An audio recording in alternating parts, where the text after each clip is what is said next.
Good morning, good afternoon, good evening, good night, wherever you are tuning in to Lagos State Media Show today, this afternoon. We will be talking about the journey to the freedom and stability of the country, how the country is built. This is a good discussion that we're going to be doing today on Lagos State Media Show. The guest speakers, I will introduce to you our brother Arnold Benjamin Bill, and also our brother, Ustaz Mading Wadamaniel, and also Ustaz Moses Makir Kenjuk is on the way coming. And I, Isaac Tiengupol, and my co-host Agar Deng Mabok, we are the mediators of this show. We will control the show, and also we welcome your feedback. As I put it, I will give some 1-minute greetings to each of you guys. We will start with brother Arnold Benjamin Bill. Arnold, greet the followers and audience. Thank you so much, Mr. Isaac Tieng, and thank you for the panels in the studio. And then I really want to thank the viewers all over the world that are watching in Lagos State Media today. So it is a good day today, and then we hope we'll be discussing a thing that can help our country to develop like other countries in the world. So thank you so much for giving me this chance, and then God bless you guys. Thank you so much, Arnold Benjamin Bill. Ustaz Moses, Ustaz Mading Wadamaniel, Faddal. Oh, thank you very much, Isaac Tiang. Thank you to your guest, Arnold Benjamin Bill. Thanks to Gardeng Mobo, one of your presenters, and also my brother and colleague who is on the way, Moses Juk. And then thanks to all our viewers, wherever they are, those who are tuning today or tonight, wherever you are, to watch Lake State Media. I think it's a great chance, and we explore exactly after 10 years of independence of our country, where did we go wrong, and how can we catch up, and how can we turn things around and make things much better for our people and create a prosperity to our nation. Thank you. Thank you so much, Ustaz. I appreciate your greetings. My co-host, Agar Deng Mabok, Fursa Hagak, to appreciate our guest and the viewer. Thank you, Brother Isaac, and our guest, Arnold Benjamin Bill, and Mading Wadamaniel, and our brother, Moses Mukelkenjuk, and those who are watching wherever you are. We really greet you. Good morning in Australia. Good night, good morning in the different places. I greet you all in the name of Lagos State Media and in the name of our nation, South Sudan. Thank you, Isaac. Thank you so much, Agar Deng Mabok. Before we start the show, we need to play some clips such that we watch these videos, and we will come back to make some discussion of development. Hello, Honorable David Amor Majura. Thank you for tuning in as well, watching from Juba in South Sudan. The clip is Dr. John Garang was addressing the new officers in Isoki, political Kumsar, young officers of the SPLA at that time. With nothing in Fanyudu. The same thing with Dima. The same thing here with Isoke. So we want to take this, I want you to take this with you, wherever you go. To go and start with an empty place. But من محل ما فوق أي حاجة. فنوم ساكن محل ما فوق أي حاجة. And build something.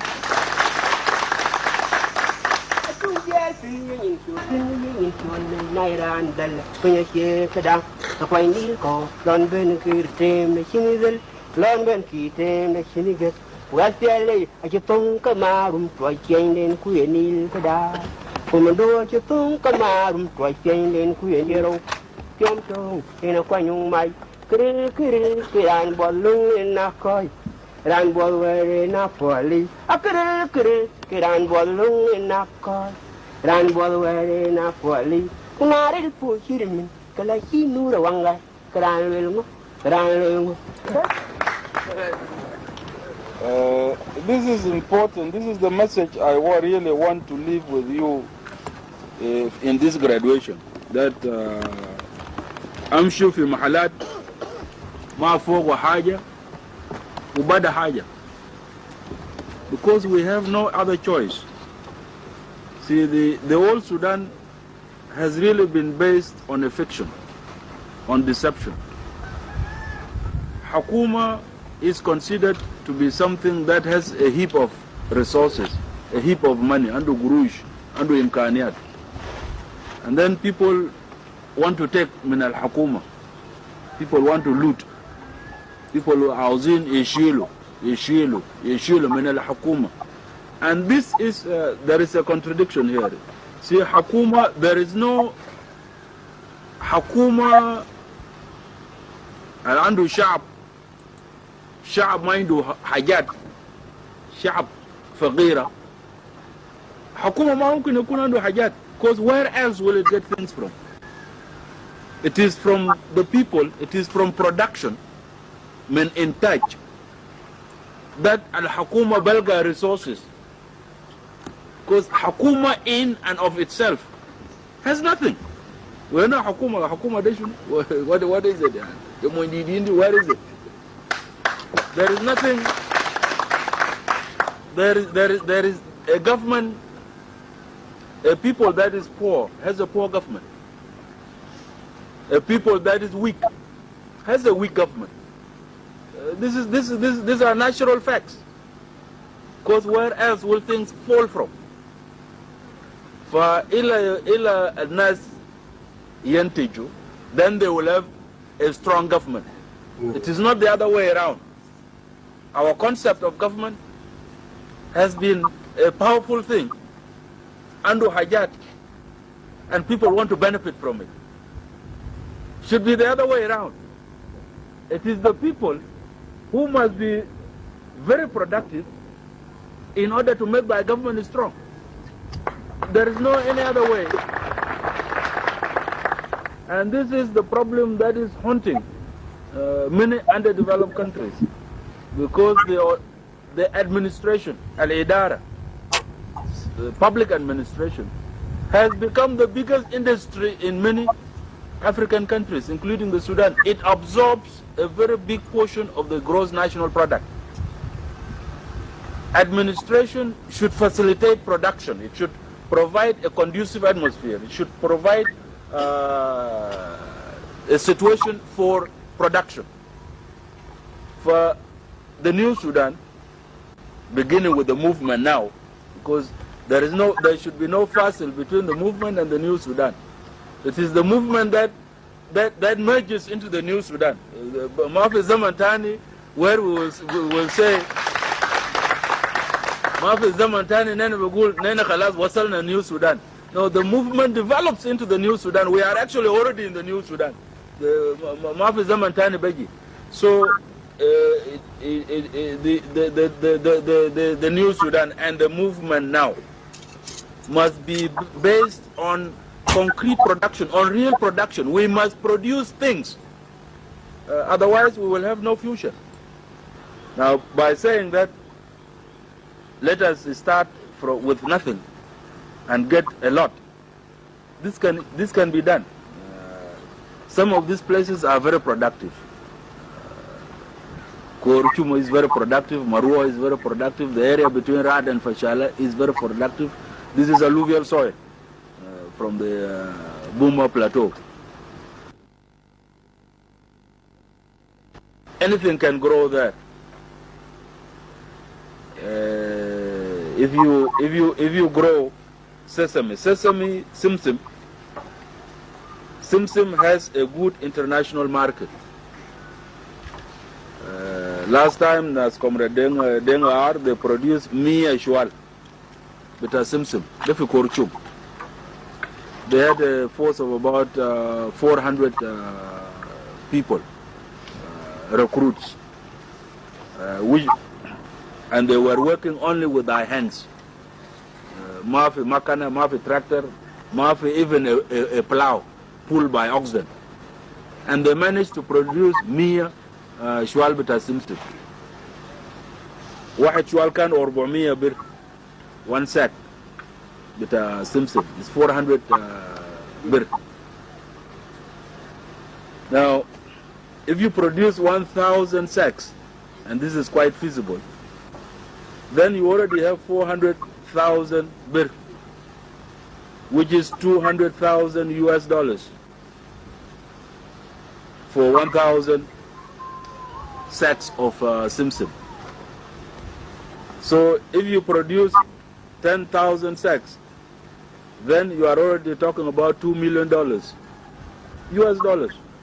And you can sell it, we can sell it in the international market, because it has a market that does not fail. It has very high demand for the last 10 years.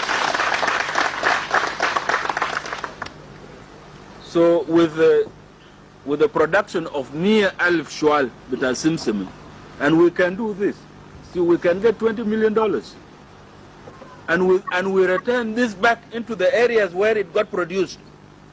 Yes.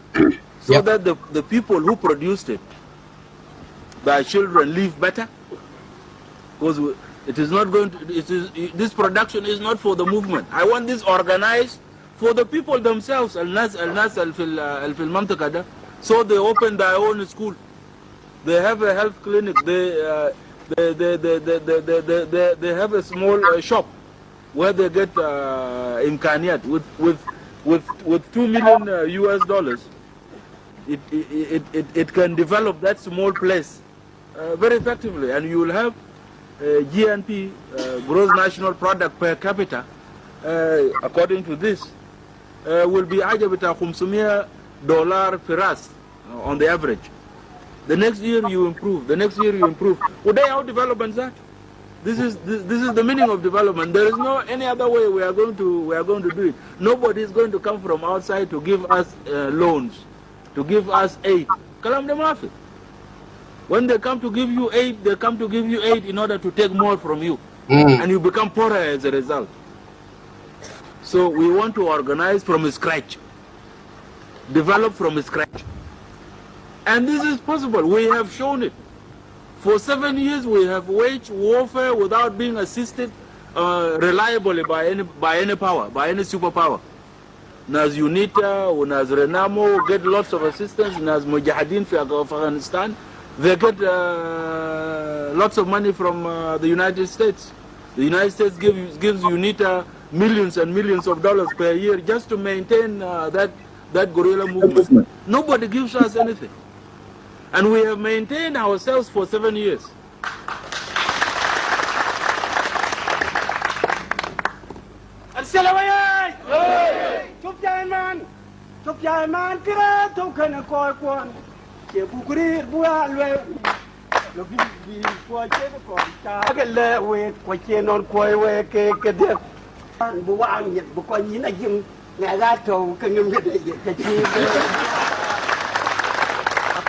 Sudan, buang yin, because to go away the chief and the track.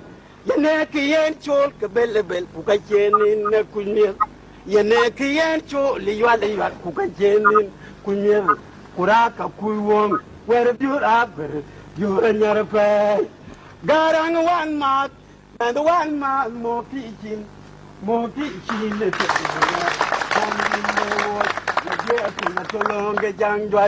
Garang in a mother mean yan, the finger to long a young dodge. Garang did so with your water, quite the quite get. I got pouring water over there.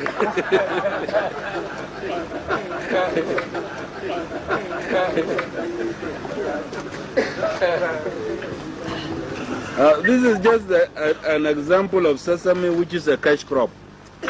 But we can produce enough for our domestic consumption. That is, these units, these units in these places, these people so organized, can produce enough to eat, can produce enough cash crops for themselves.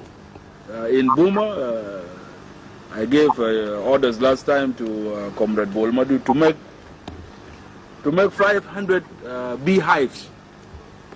عشان في عسل في في بوما. And that one has a guaranteed market because the Ethiopians make marisa isum attach from asal, and they will continue to bring touch there. So they will find a market. Mabakarab, and a barrel of asal will bring lots of income, and then it will be used for the development, for the improvement of the local population in those areas. There is no reason, for example, to stay in Itang, in Fanyudu, when we have an area bigger than Uganda, Munu, who is going to develop this place? In the recommendations of your deployment, we had put some in Itang, Fanyudu, Udima. Then I thought over it and say, but why should people be going back to refugee camps? People instead should be coming from the refugee camps to the liberated areas. Ashanamul development, because we have an area to develop. So we have lots of challenges. And there is nobody else to do these things for us except ourselves. The laws, in order which will govern this, the plans. There is nowhere else these things are, there is no place they are going to come from. They are not going to ooze out from my mind or from anybody's mind. It is you, by grappling with problems, by finding problems and trying to solve those problems and succeeding to solve those problems, then you come out with procedures, with ways to do things. You come out with laws. You come out with regulations. There is no any other way we are going to get political structures, economic structures, administrative structures, except your own practical activity in the field, which then gets translated into guanin. Guanin will not fall from the sky. Yomdag, we took over the old Sudan from the British, Anglo-Egyptian Sudan. They had their own difficulties. They had difficulties to pacify the Sudan. So they fought wars. They fought wars in Aliab. They fought wars in Nuer area, Nazmundang, Gwagmundang. They fought wars in Dedinga. They fought wars in Zande. They fought wars in the Nuba Mountains to establish an administration. And from this, they developed a system, which is called the Anglo-Egyptian Condominium, Elia Guanin, with the Anglo-Egyptian Sudan. From their own experience, which they brought from England, from Britain, and from the difficulties which they found in the field ala tatbiq bita colonialism bito. When the Sudan became independent in 1956, we took this over, and we made slight changes here and there. When we came to the bush in 1983, we did not have a single paper. Wara wahid kida maf. Because when the Sudan became independent country, fi arnik bita ijaza inta tamlaw, fi arnik bita mardi sabah. There are all sorts of regulations that we inherited from the colonial administration. The SPLA did not inherit anything from anybody. We had to start from scratch. So we are in that process of building from anew. So as you go to the field, you will be confronted with practical difficulties. You will find that there are no regulations, Mafi, written regulations. Guanin Mafi. We wrote only one disciplinary law of Senate Alada Utamanin, and that is inadequate. It does not cover lots of civil cases. And then people say, we know al Guanin. When you are Guanin, you ask yourself, who are you asking? You are the movement. So what should happen is that you, in your place of work, confronted with that challenge, sit down as that council or as that committee, and make your own laws, make them into recommendations, forward them. We will study them, we will approve them, and they will become laws of the new Sudan. Not with any other way we are going to do this. Any courses. So we want this autonomous development, a local initiative, I'm quite satisfied with the work Comrade Kwaldam has done in this place to convert it into a real institute. It is an example, as I said before, of initiative. For each and every one of you, mahal could interfere, amshi amul zeda, and then all of us as a result will go ahead by our individual initiatives combined. The whole movement will go ahead. The new Sudan will be born much more quickly. The process will expedite itself. So we are going to concentrate the resources of the political school here, the GIS and political school. We'll concentrate instead of Nawaz'u wide and far, and then they gather no more. We want to concentrate so that we can see something tangible, a tangible result.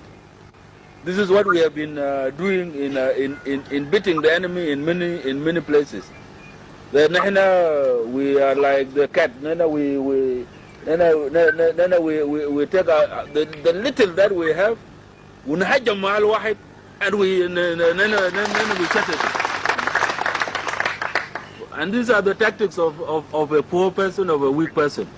So the little resources that we have, we concentrate them in one area so that it shows. So we are going to concentrate on Taurit and Kapoita districts so that development shows here. And then we use this as an example in the other areas. So we will concentrate the GIS and political cadres in these two places. When we graduate again next time, we'll concentrate them again, let us say, on Yerul Bor and P-Bor. Next time we concentrate them in another area, and we move like that, like a flood. Zay faydanat, ونحن ماشيين. So wherever you are going to work, it is necessary to do your task there, knowing that your task adds to the overall success of the movement, to the overall success of the Sudanese people. We will concentrate schools, education. This is an important activity for guaranteeing the continuity of the revolution. We must concentrate on the younger generation عشان يكون مواصلة للحركة. Schools like in Fanyudu, Dima, we will start to phase them out, phase them into the Sudan. Because if we get international assistance coming, for example, through Kenya, then there is no reason why we should be sitting in Dima or in Fanyudu. We can get the same assistance here, and over a period of not say 2 years, we will become self-sufficient. Uday our development betal billet. So as a start, for example, we will build 12 schools between the Kenyan border and Kapoita. 12 schools بتاع جيج أحمد.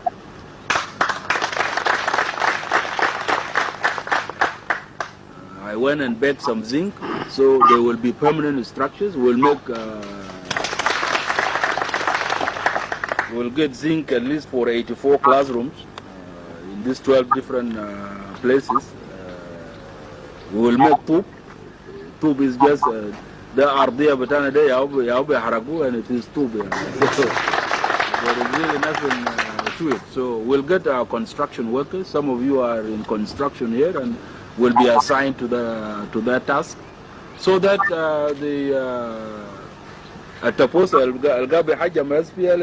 the children must go to school, because this is the future of the Taposa. It is not the future of the Taposa is not in the shop where they are in now. It is in the schools. And if they need to be forced to put their children in school, we will do this. I was put in school by force. Kudana fi madrasa bezindia. My hands were tied, my legs were tied. Rumana fi komar gadim bita Ingilizi yom dafle. It started to go around, and I saw everything was running. The trees were running. The junior Kulukanjari. From Paleau to Bor, in a very short time, I had no sense of time. Galinta was on to Mading. I used to hear only about Mading Fimura. From there, I was put to Wabur. The following day, I was put to Wabur, Le Chambre. The Kulubes India. It was not my will, nor the will of my parents, for me to go to school. My cousin used to threaten me when I was in the steamer because I wanted to jump and swim. Shanarja Bellet. Pagal, you see, when Wabur can if it banks against the river bank, can mashi shanakul geshu bakul yal sukar. So I would run under the Serir, but Wabur until we reach Shamba. And when I reached Tonya, I escaped from Tonya Galan Raja Lebor. If there is nothing wrong with putting children in school for their own good. We now have in Buma 765 children. Bita Kashivo Murle Bita Ngalam. Ngalam means the Nas Bita Buma. But Nas Bita Ngalam in the future are the ones who are going to benefit from the education. Because their children are now in class 4. We started the school there 4 years ago. And in Buma Tahid Buma 4, Kul Andum 765 students.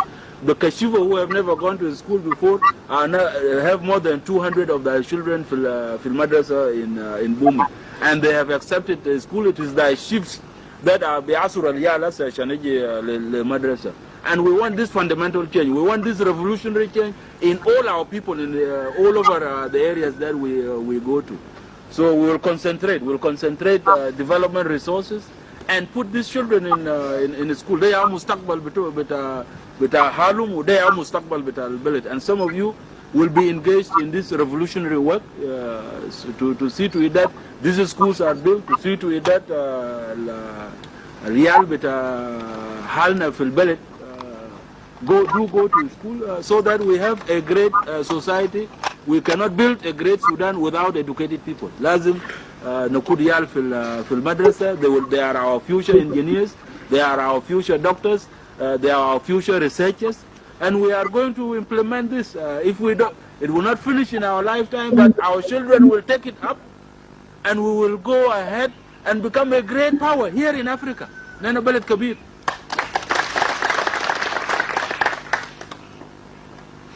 This is the nature. I'm saying this because I'm explaining the nature of your deployment. We will soon come to this. That the tasks which you are going to do will be different from what you are used to.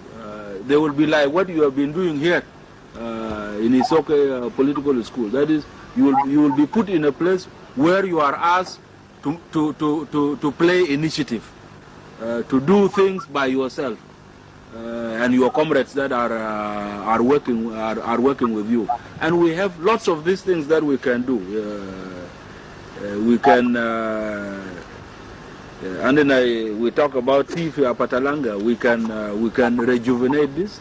We have coffee in Western Equatoria. We have sesame. We have asal. We have the Face Foundation. We want to maximize activity, having gone away from the military because Al-Jesh is finished here. There's nothing to liberate in Eastern Equatoria. What we need to do is to keep the enemy far away, and we are doing this. We cannot defend Eastern Equatoria from Eastern Equatoria. We go and attack other places so that we secure Eastern Equatoria and we develop Eastern Equatoria. When we take the South as a whole, and we are going to take it this year, Nena Bishilo Juba, Nena Bishilo Wow, Nena Bishilo Juba, Nena Bishilo Wow, Nena Bishilo Malakal, Bread War Zone 1, Nena Bishilo Junub. And leave it behind us. And as I said during the lectures, consolidate development there. And there is Manfinasta and in the Intumiao, you will be the ones to do this development. You are the cadres of the new Sudan. Intumiao Biamul development there. And we consolidate. We consolidate in War Zone 2. We will establish a strong presence in Darfur. And there are comrades from Darfur who are already here. We are training them now in Bonga. Some of them are already moving with me in my headquarters. We will create a sufficient force to go to Darfur and establish a strong SPLA presence there. They are actually already there. Nazbita Darfur. They sing SPLA Al-Banat when they go to get water. They are singing SPLA songs in Darfur now. Yes, we shall win. Victory. Some comrades from Darfur just came to Bebas Jada Siasian Kathir Del is very good. We have listened to Dr. John Garang visions how to develop the country, which is the thing that we should do. Let's listen to this song and we'll come back.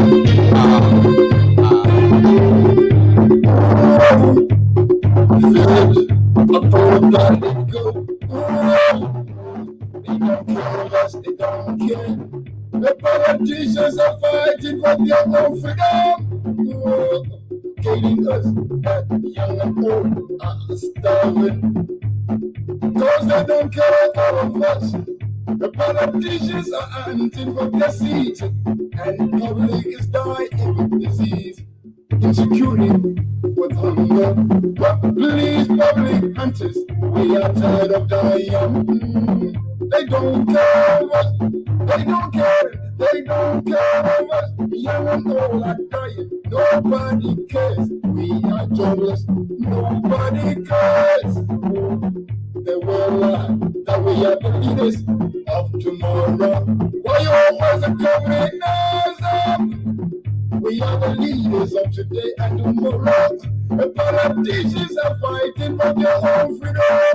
Hating us, we are starving, we are hungry. Insecurity and hunger is killing us. We're leaving. Whoa, they don't care of us. They don't care, they don't care of us. What they need is getting their seat and taking their children to cover us with the lies. And nothing is on when nothing needs you.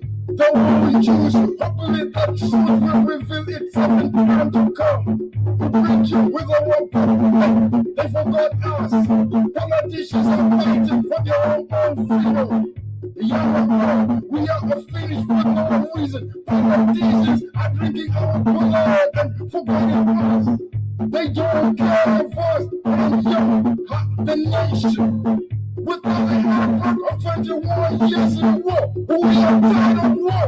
We are traumatized by war. We need peace of mind. We are a jobless. We are homeless. We have no jobs. We are poor. You understand? We are the lazy young, but we are in the nation. Oh, nobody cares of us. We ask for properties and nobody cares of us. And nobody cares. We need change in our nation. We need change. We change. We are tired of dying. We are tired of dying. We are tired of dying. Feel it. I thought about it go. They don't care of us. They don't care. The politicians are fighting for their own freedom. Hating us back. All right, we will leave that one that way halfway. It's a good song. Thank you so much, great artist. I will open the floor now. We will not be moving to another other videos or the audio in the panels. Would like to welcome my brother. We have already welcomed you in absentia, Moses Makerkenjuk, and also Pastor John Mayerdut. Welcome to Lagos State Media. Your presence makes difference, and we are happy to discuss this. This show is really very special to all of us, the children of the Republic of South Sudan. And as our demise leader, Dr. John, said, the building of the country, we can start it from the scratch and then we'll develop. And that's why we have started with Rwanda last 2 weeks. And this week also we will be bring some more from Singapore. We will talk about Singapore shortly. We will watch the video. So, my brother Arnold, I will give you the floor. You are the one who create this show, and you have an idea that we need to discuss and digest as the son and daughters of a great nation, who is just moving in the way that we need to bring it on the right track. Arnold, for that.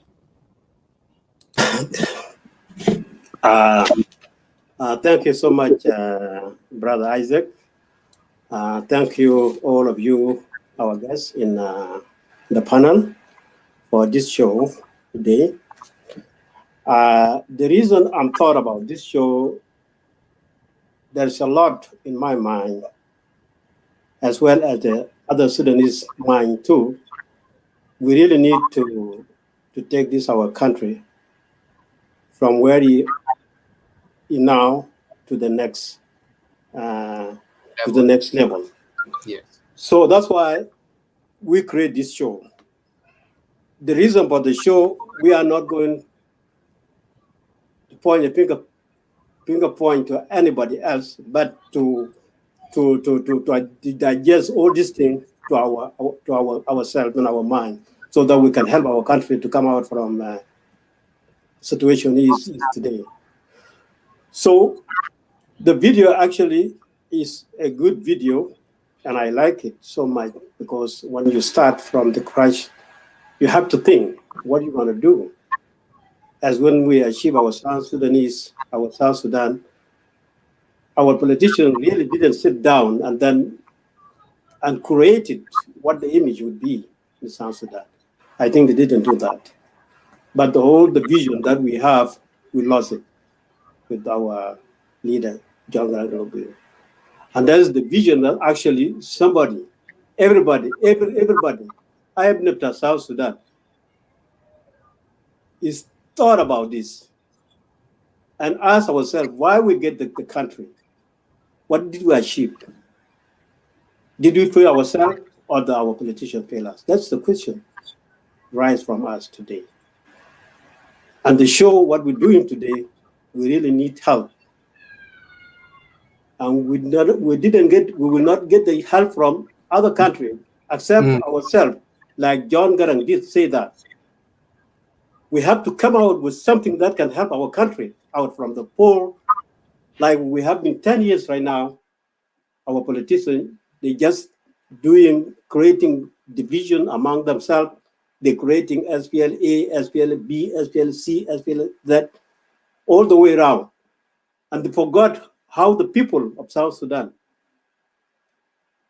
situation they are living, they forgot about it. We reached to the point that we can export food from Brazil. Do you imagine that? And this is 20th century. Those are the questions that's running on our mind all the day.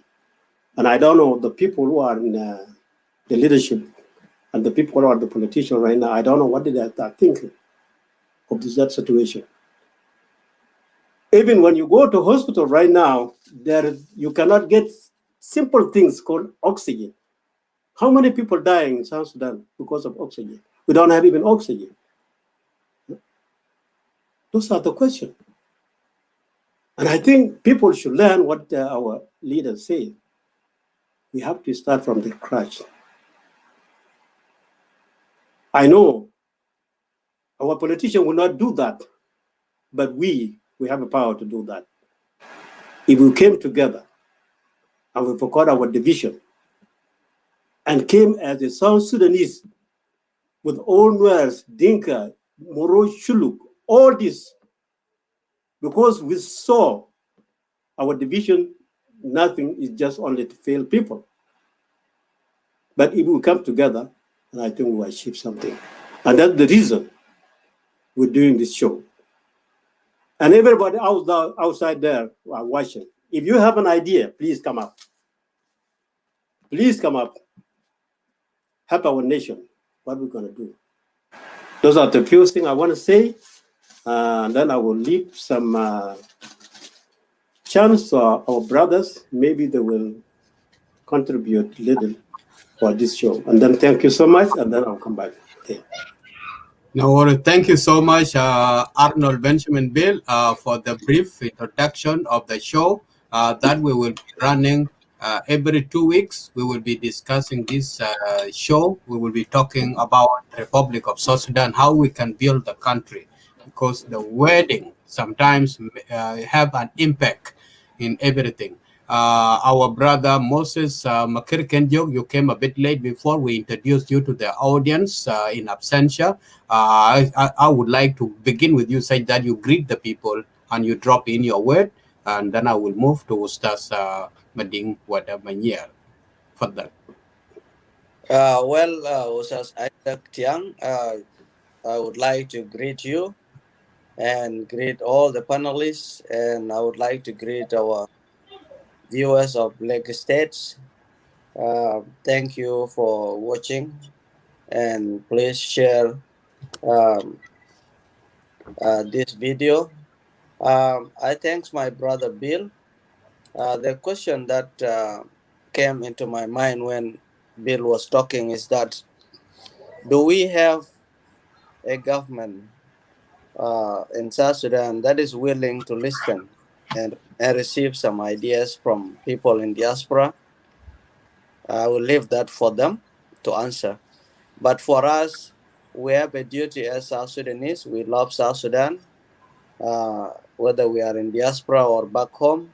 We love South Sudan, and we want to see South Sudan a great and a powerful country, as Dr. John say, that he had a vision that he want to see South Sudan to be a powerful country in the region and in Africa.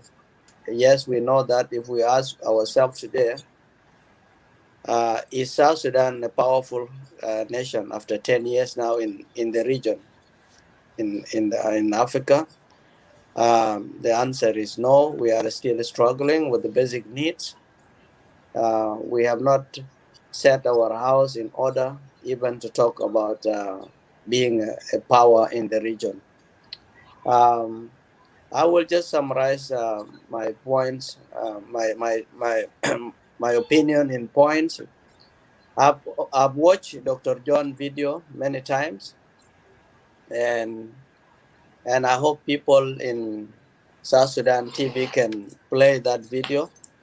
As one of the people who commented here say that this video should be played in South Sudan, so those politicians who have powers to make a daily decision in public institution can refer to what Dr. John is saying and compare it with what they are doing in the country today. If we compare what the government of the day, the revitalized government, is doing today with what Dr. John was saying, they are not matching. And we all know that, and they all know that in South Sudan. The only difference, we have chosen to talk about it, and they have chosen to be quiet about it. We will continue to discuss and give our ideas, and it is up to our brothers and sisters back home to appreciate them and to consider them. As last week we have already talked about the meaning of freedom, and freedom means development. We don't have the political will to develop South Sudan, which is there is no clear vision to develop South Sudan as per the old vision of the SPLM. It are not following it in South Sudan, not because they don't know it. They know it, that we should build South Sudan.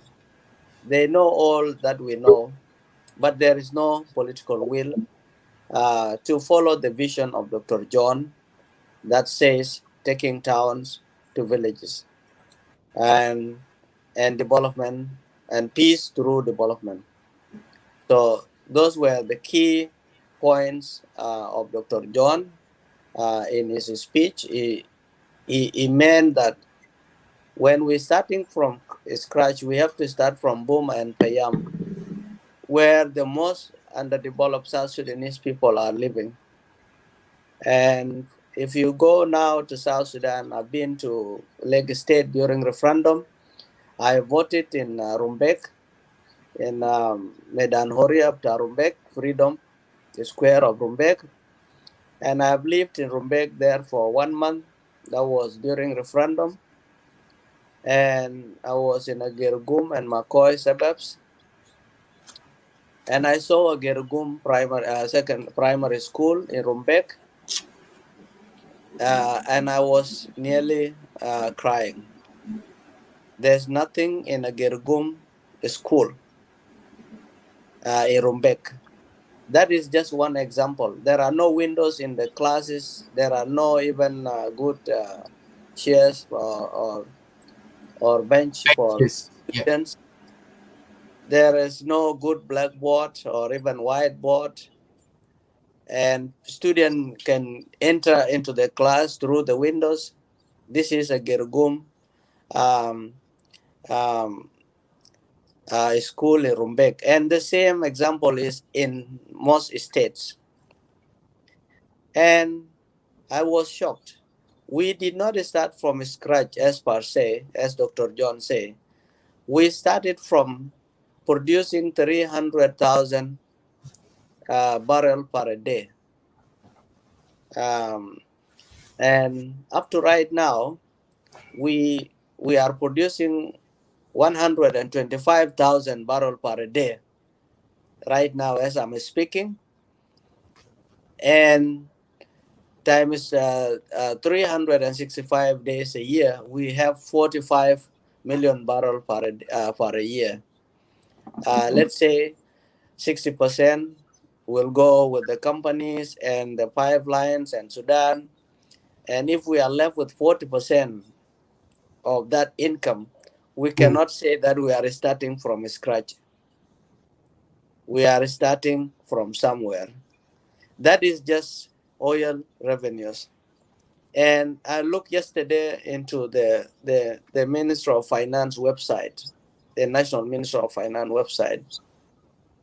And I look at the transfer that they are transferring to 10 states of South Sudan, because we are not starting from scratch anymore. We have oil money plus non-oil revenues.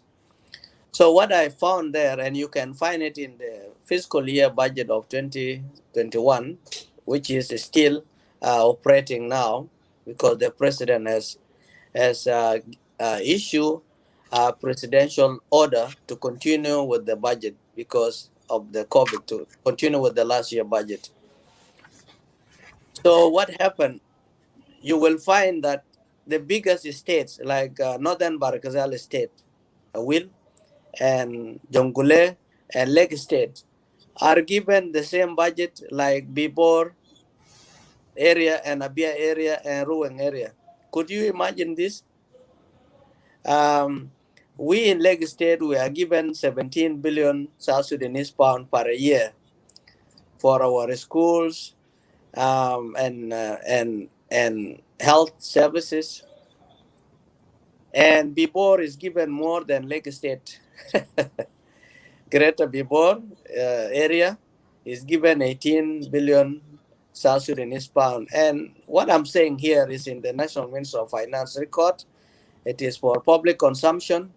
And we can see whether what Dr. John was saying has been implemented by the current government of the revitalized government. I don't want to point finger on individuals, as my brother Arnold Benjamin Bill said, but we will mention the government, because the government and public institutions, without mentioning individuals, because the government should manage the public resources to address the issue of illiteracy, to build schools such as those Gergome School and others, to be well-class school, so we can be a power in the region, because you cannot become a power in the region without educated people. As Dr. John said, we need intellectuals, we need educated South Sudanese, and that was the reason why they were training the JHMR to be the future of South Sudan. But having said that, there is unfair distribution of the oil money among 10 states. So we 17 million SS. What is that? 17 million per year is not enough for the state. Yes, Dordit Koryam, it is not even a million, it's a billion pounds, yeah, millions, but I don't think, because 100 US is like 50,000, is it, or 40,000 right Yeah. now? Yeah, 40,000. So that's the point is, we in Lake State and other 10 states are given 1 day oil production. I've worked in the National Ministry of Finance, and I am not lying. I have nothing to gain from lying or saying something bad against the government. That is not true. Each state is given 1 day oil production. So for Lake State and Will and other states, we are given 125,000 barrels per day. That is our budget for the whole year. So out of 365 days a year, take out 10 days production for 10 states. So what is left is 355 oil production disappear in Juba and between the oil companies, Malaysian and China and India companies that are processing uh, our oil, plus Sudan and rent for pipelines. So we as the nation, in economic terms, we are not benefiting from our natural resource to develop ourselves, human development and economic development. If you give only 1 day oil production to a state, then that is a big question that all South Sudanese should ask themselves. Are we benefiting from the oil money? Since the people are now being affected by the oil pollution, instead of giving them, each state should be given at least 10 days oil production. Lake State, Jongule, Western Barkazal, Northern Barkazal, Central Equatoria, Upper Nile states, all the 3 states in Greater Upper Nile should be given, each state should be given 10 days minimum of oil production. But right now, as I'm speaking, some states receive less than 1 day oil production per year. That budget cannot help any governor, whether a governor is a strong man or intellectual or whatever ideas we can give them. That money is not enough. And that little money, every governor that has received that money in the last 10 years, they end up in their private, saving the private pockets and interests. So in economic terms, when you take the resources from the land, from the country, and you don't reinvest back the money of the oil into the people for human development and into the modern infrastructure in the country, then the country, South Sudan, become poorer every day.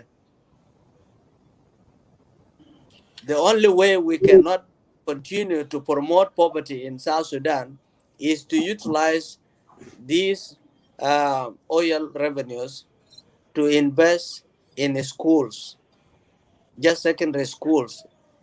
As Dr. John was talking about 12 schools, if they follow that example of Dr. John, let them build only 10 schools, one best school in each 10 states. Imagine if Rumbek Secondary School was teaching nearly the whole Southern Sudan region by then, and there was no oil money. If we invest only little percentage, let's say 10% of the money of oil in education, or 10% of the budget of the national budget Yeah. in education, just choose one project, education, leave the rest. We will have 10 best secondary school like Rumbek Secondary School. Yeah, my brother Moses, I need to kick in here, and I would like just to give each other 5 minutes, such that the rest also can view in their prospective views, and then we will come back to you. You add on and add on. So Okay, if we give I you will length of the time I like will, that. I will shorten my message. What Okay, I'm saying, we are talking about freedom and and it's prosperity. yeah. And the perspective that I'm giving the people, the best definition in the world about freedom Hmm. is made by um, Dr. Sin from India, Amartya Sin. He said development, freedom means development. If you talk about freedom, that we are free in South Sudan, without development, all the economists, people who are here will tell you we are not free. We will be free when we see human development in terms of reducing the illiteracy rate. Hmm. People Hmm. who are not going to school, reduce their rate and increase the people, the students who are going to school and registering in high school. Right now, schools are so expensive, students cannot even study in secondary school, let alone universities in South Sudan. So we have lost a vision to reduce the illiteracy rate in South Sudan. That is one thing that Dr. John has talked about. And without improvement in human capitals, you cannot talk about development. So we, as a nation, we should utilize the oil money and the non-oil revenues in few keys national project: education and health. As I'm speaking, only 2% of the national budget is spent on health. Imagine. And based on East African standard, each country should spend 15% of their national budget in health. Because if you have healthy people, you will have healthy society that can go to school, that can study. So the budget of the national government is given 2% for health and less than 5% for education. We lost the vision. This is why we say that we have lost the vision. We have lost the vision because we are not utilizing the money in the right projects. So whether SPLM can talk that we have succeeded, this is all, I will not agree with it. The SPLM has failed. They have lost the vision. They are not following Dr. John vision. I respect those who still support SPLM party, but for me, the SPLM has failed and has let down the people and has let down Dr. John Garang. They have left the Dr. John Garang vision. They have refused to learn from Dr. John Garang. And thank you. Okay, thank you so much, Moses Makirkenjuk, for your perspective view and personal opinions. We will come back to you later for if we have missed the road. What should we do, or what can we do to bring us back on track? That thing will come back later to you. I will give the floor again to the next speaker, Ustaz Mading Wada Manyel. Fadal, Ustaz. Unmute yourself, please. Yeah, thank you very much, my brother Isaac Tiang, and also my thanks and gratitude to our brother Arnold Benjamin, the one who came up with these initiatives in regard to what can we do, how can we turn things Yes. around Around. and see how we can develop our country, or how can we come out from this mess where we are in. Also, I would like to thank all my colleagues in the studio and our viewers wherever they are. Please allow me first to start my analysis or remarks by saluting our martyrs, those who sacrifice their life for us today to be sitting here and to have what we call a home, which is South Sudan, and also the orphan and widows and widowers for the sacrifice of the beloved one. Also, I would like to salute Dr. John on his speech, the late Dr. John on his speech. And my gratitude and thanks, I will extend it first to Unknown Soldier. That Unknown Soldier was Dr. John Cousin, the one who took him really up to Tong and put him in a school, producing one of the greater leaders of our nation. I'll thank that his cousin for that what he have done. Maybe if he did act like that, we would have not have had Dr. John of this caliber. We would have had a different Dr. John in the village. Let me come and embark in our discussion of today or tonight, wherever you are. We are going to talk about case study of Singapore. First of all, I would like to acknowledge one thing. Singapore is not South Sudan, and South Sudan is not Singapore. But let us take this case study. And how did Singapore come to be known today as one of developed countries in Asia, Southeast Asia, with very little resources or nothing, and they start from scratch really. Singapore by itself was, if you go back to any development or anything in the world, it goes back first to few things. One thing, the civilization and history play a big role for human development. You cannot develop while very fast, while you don't have a history and civilization. Those contribute a lot in development of nations. If we look into Singapore, what was Singapore before? Singapore was a tiny island, part of 14 islands of all Malaysia. It was a part of Johor Island in Malaysia, which was sold to British in 1947. When Singapore was sold to British in 1947, the British took to Singapore was one of the poor areas within Malaysia Peninsula.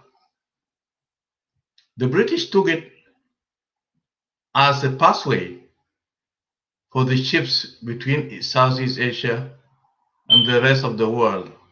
The ships which are moving from Southeast Asia going through Indian Ocean and some going to Persian Gulf and the rest of the world. They made it also for their own military purposes as a gateway also, because they were ruling some countries like Hong Kong, part of China, another part of the Southeast Asia. They had influence there, and Malaysia was under them.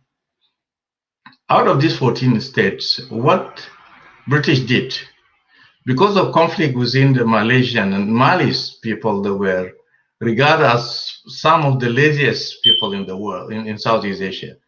They were loving stuff.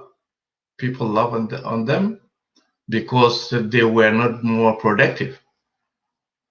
But the one thing happened, the British opened gates and doors to Chinese migrants to migrate to Singapore. When the Chinese migrated to Singapore, the population of Singapore became 70% of Chinese origin. The rest were Malis, Indians, and the rest. When the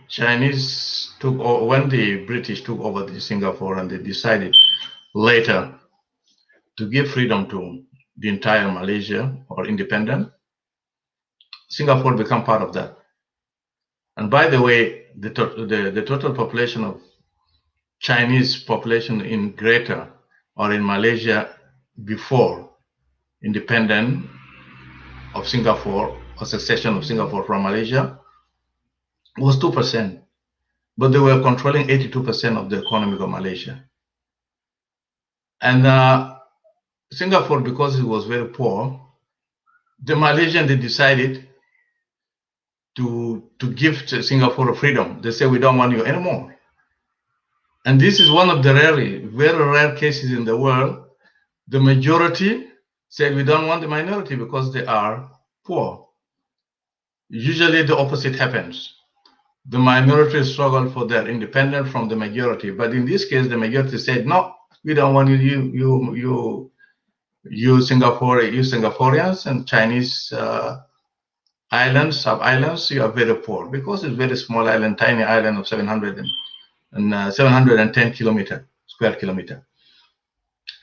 And then when this decision was taken in Parliament, the late founder of Singapore, who was the ruler of Singapore that time under the Malaysia, which is Lee Kuan Yew, who became the Prime Minister of Singapore, when he announced that Singapore is going to be an independent country from Malaysia, he wept, he cried. He cried in Parliament because he didn't know exactly from where to start. But he said, I will make Singapore a greater country. I will make Singapore a greater country. And he started this process. It was so simple process, what he did. As my previous speaker had mentioned, Singapore started with three major things. One was the education, which is human resources development. They invest on education. To invest in education, you need resources. Singapore does not have resources. Singapore started to encourage foreign investment into the country, especially on the sector of the marines and development of ports in Singapore. And when this port was developed, Singapore reduced the tax for all ships which are moving around for her to earn more revenues from the movement of the ships in the area. And they managed to get that money. They use this money for educational development. They use this money for health. And the third things, they use this money for infrastructure, including the target that each Singaporean must have a free house, must have a house, a shelter, where to live with his children or her children.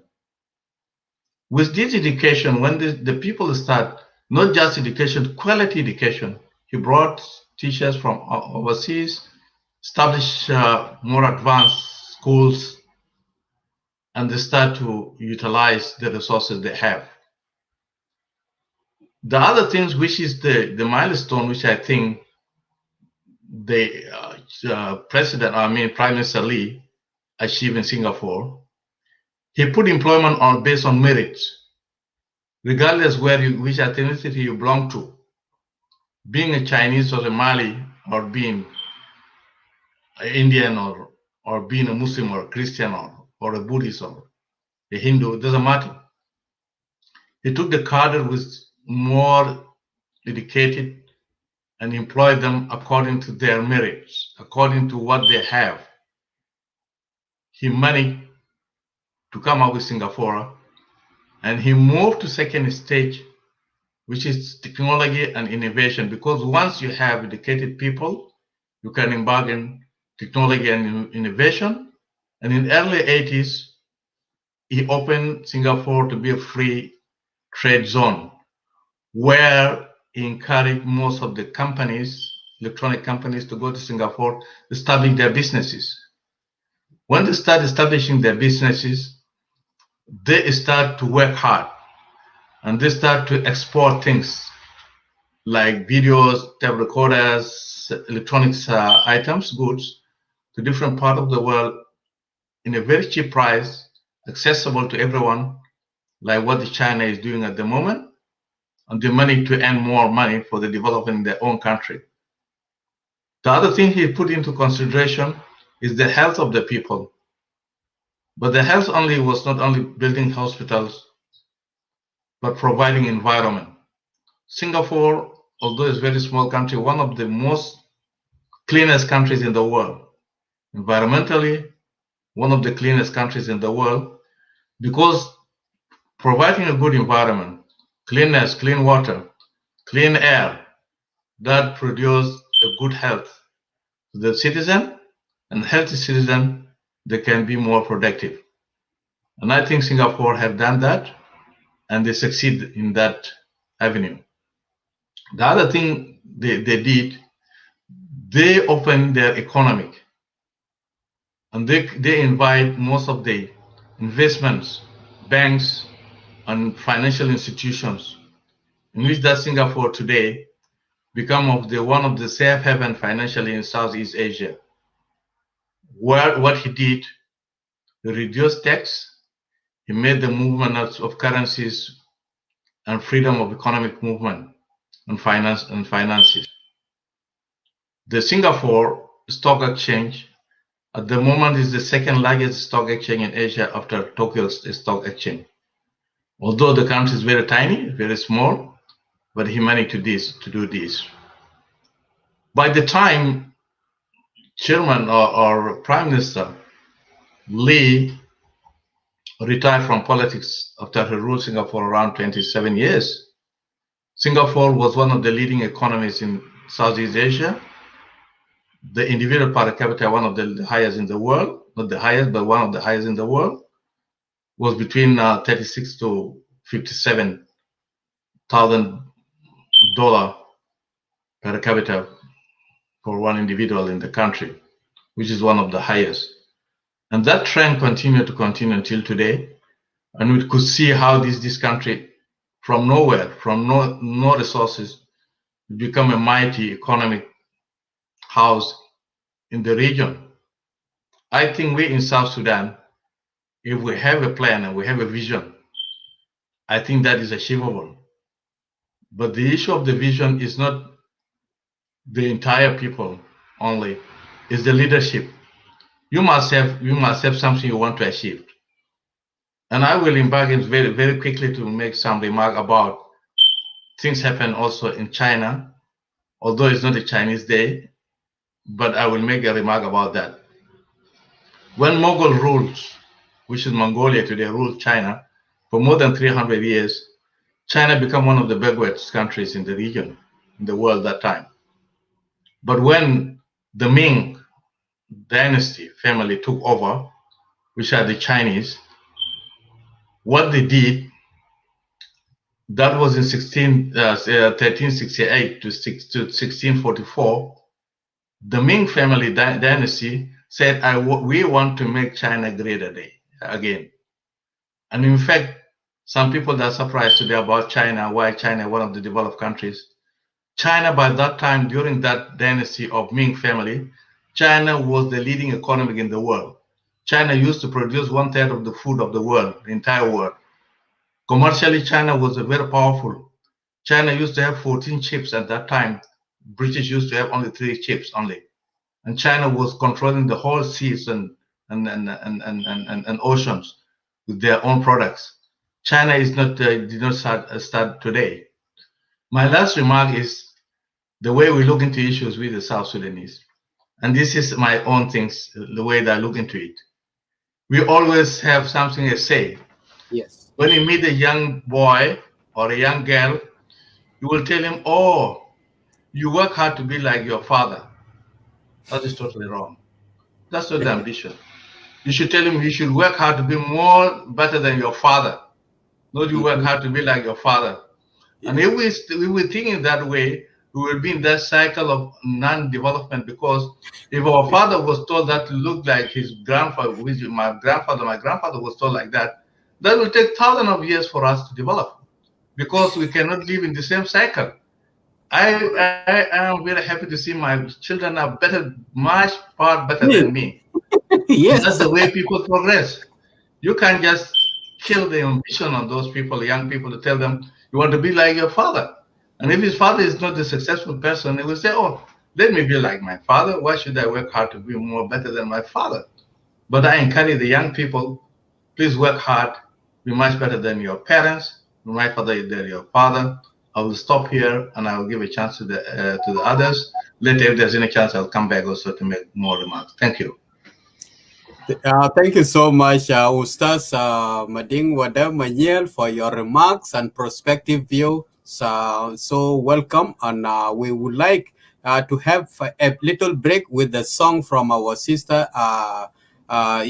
Is regarding the flag, Alam Bitana, that Sudan, while we have some water to drink, and then I will give you 10 minutes to watch the how the country called Singapore gain their momentum, how they come up. We will watch that clip for about 10 minutes and then we will start from there. Well, thank you so much, and our viewers as well.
Nyapal Luna, thank you so much. Nyapal is a wonderful song. You describe our flag very, very nicely in your wonderful song.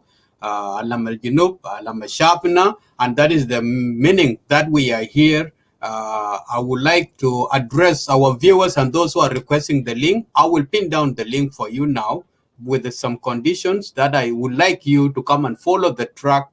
Why we are here? We are not here to look back. We are looking forward. We need to look for the means how we can change, how we can change, or how the change will come into our country. So don't go take us back to the wounds which we have put our behind us, please just come and focus. If you have any your own perspective views in your side, tell us. I wish if we do this and this, we can win in this particular step and step and step. These are the levels that we need all of you. And the link is now pinned down. For those who have been ringing and calling me that you please put the link down. I put the link down for you now. You can join in, but come and the topic. Don't go outside the topic that we are in here. And to begin with, we will watch a clip how a country called Singapore, because last 2 weeks we have watched about Rwanda, but now we have moved to Singapore. Let's have this glimpse about Singapore. What are the...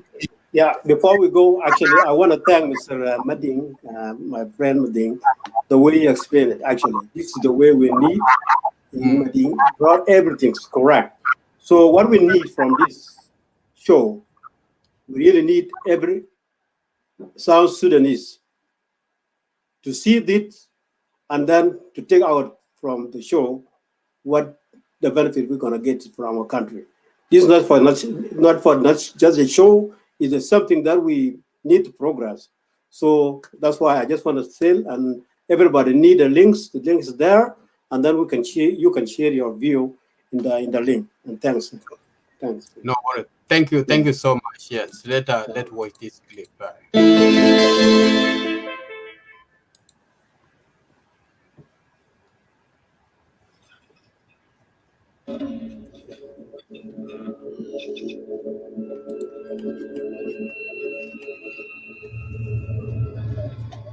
Singapore, het stadstaatje in Zuidoost-Azië, werkte zich in 40 jaar tijd op tot een van de top-economieën in de wereld. Dat maakt Singapore tot een rolmodel voor veel landen in de regio. Wat is het Singapore-model en waarom is het zo succesvol? Tegenlicht ging op zoek naar de antwoorden op deze vragen.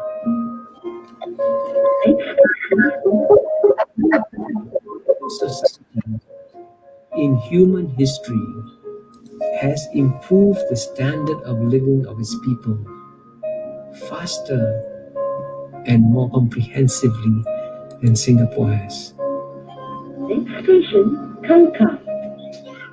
Singapore 40 years ago was a swamp with 500,000 people. Singapore now, 40 years later, is the country with the largest foreign currency reserves per capita of any country in the world.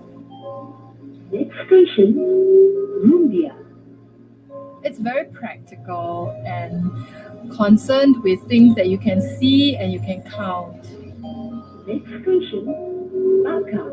It's got the best education in the world, the best healthcare in the world. It's astonishing to come to Singapore and see that everything works. Next station, Kandahar State. Singapore is a glimpse into the future of Asia.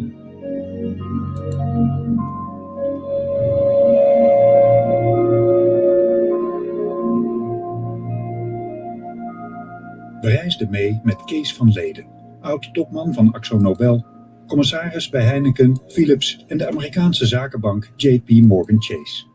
Tevens bestuurder bij de prestigieuze Business School in Seattle. Welkom in Singapore. Sint Piemstra. Kees, welkom in Singapore. Je ziet eruit gerust uit, zeg. Zeg je? Je ziet eruit gerust uit. Ja, vakantie. Ja, ik zag het, ja. We doen wat de vervoer staat daar. Oké. Siem, vertel eens, Singapore. Ja, nou ja, het gaat hier natuurlijk toch goed.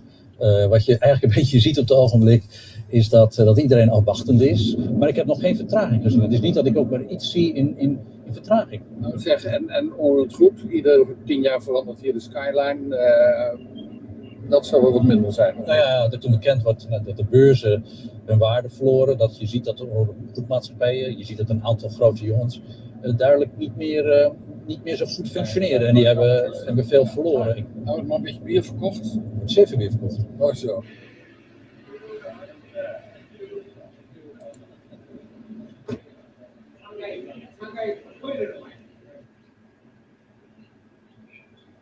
Nou, wat is het dan? 50 jaar geleden moeras, hè? Neem ik toch mijn petje wel vooraf. We kunnen nog veel kritiek hebben op het land, maar ik denk dat ze wel wat gepresteerd hebben. Het is een plek in Azië die al heel lang de principes van de vrije handel echt in een ultieme vorm heeft beleden. En dat is natuurlijk voor mensen die in de vrije markt werken, is dat heerlijk. Dat is één. Het tweede is, het is ook een rustpunt geweest in Azië. Jaren en jarenlang. Politiek rustig, er is kritiek op het politieke systeem, maar daarvan even afgezien, het is hier, je hebt een zekerheid. En het derde is, men heeft zolang ik hier kom ook altijd een hoogwaardige dienstverlening gekend, die de kwaliteit die wij gewend zijn in het Westen, of dat nou is de Verenigde Staten of Amerika, evenaart.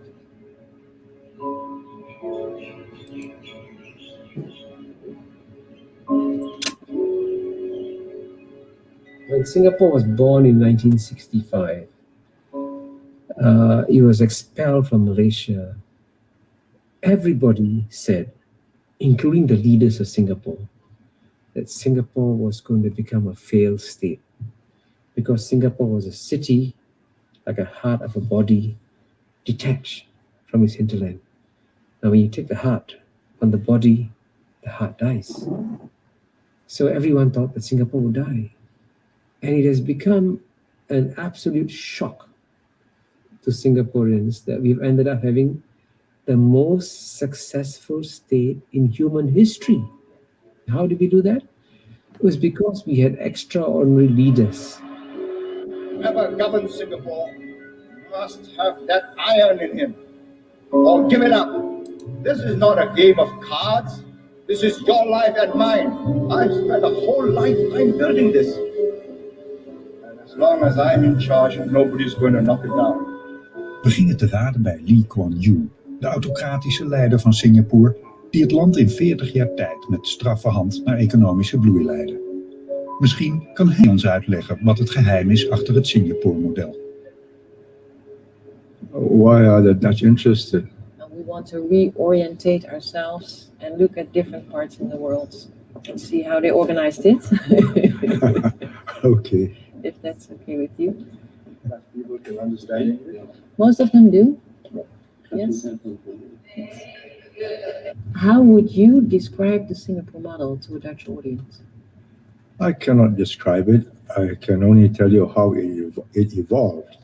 And how you would describe it is up to you, but this is the way I saw it. When it became independent in 1965, in August, we were a small island, suddenly without a hinterland. How do we make a living? When both Malaysia and Indonesia did not want to trade through us. And we decided our best chance was to make ourselves different from our neighbors. We must be different because we are different, and we must be different in a better way. What they cannot do, we must do. And gradually, we came to the conclusion that we should create a first world oasis in a third world region. When you came to power and you had to lay out your plan for the new Singapore, what were your priorities? The first thing is the economy. Without that, you have no jobs, no revenue, no nothing. Yes. So we started manufacturing, and we invited or attracted multinationals to invest in Singapore, build their factories here, made goods and exported it abroad. Then we had jobs. Then we had revenue. And with that revenue, we were able to build homes, build schools, educate them, build hospitals, and so we progressed. But without an economy, nothing works. In the late 60s and 1970s, when Singapore was still struggling, all the developing countries said, foreign investment is bad. Foreign investment is capitalists from America and Europe coming and exploiting you. exploiting your cheap labor, taking the profits and running away. And if you allow foreign investment in, it's like allowing yourself to be raped by foreign invaders. Singapore said no. Foreign investors create jobs. Foreign investors bring in capital. Foreign investors bring in markets for their products. Foreign investors train and develop our labor force. So Singapore did the exact opposite of all the developing countries. Now, for a small country like Singapore, to go against the conventional wisdom of all of Latin America, all of Africa, all of Asia, Singapore says, no, we'll be different. All right, just we will leave it that part. Then we will kick in here because we have already heard from the founder of Singapore his strategies, which he has laid down to take him to the success of this country to be where it is today. So I will open the floor to all of you. I will start with Brother Arnold Benjamin Bill, and then I come back to you, Brother Moses. And Abuna John Mayor, he fall off, and Brother Ustaz Madin Wada is with us. He is there. He will be listening. So Arnold, take the floor and highlight these things. Yeah. This is the basic foundation. All of you have touched that before. Yeah, thank you so much, Isaac, and thank you all the friends in the panel. This is it. That's the way we need things. Just simple equation, not complicated like any other thing, not like quantum physics, quantum mechanics, quantum anything. Just a basic physics, just basic things. First, start with the economy. Open your economy. When you open your economy, the work will come, people will work. That's a simple question that the Singapore president put it down. Do we have that question? Our leader, they have that question in their mind. Create the job. We need job. People are needing job, all our leaders. I hope our leaders, they will watch this show today. Create the job, open the build, do whatever. It's just simple. If you don't know how to create a job, look for the people. You have many people right now in diaspora. American, Europe, Australia, Canada, Britain. A lot of the people are South Sudanese. They have qualification that they can help the country. Why our country not taking disadvantages? So for that young people of South Sudanese, we don't need Chinese. We don't need anything. We can do it. If Singapore done this, why not ours? We can do it. Just simple like that. It doesn't need a lot of money. It doesn't need big, complicated things. No. Create a job. You have agriculture. We have a land. Dictor says that, Dictor John Garang mentioned it already. Start from crash. All the people, they will say, oh, Singapore will fail, will be a failed country. What happened? It turns things around. We have to turn things around, my brothers. Our future is not in our leaders' hand. It is we. We can do this. This is our time now. This is our time. All young people outside there, this is our time. We don't want to waste any time anymore. Yes. This is a just simple question. Create economy, create job. Open private sector. Let the people come in. How many people are here in South Sudan? They're holding PhDs.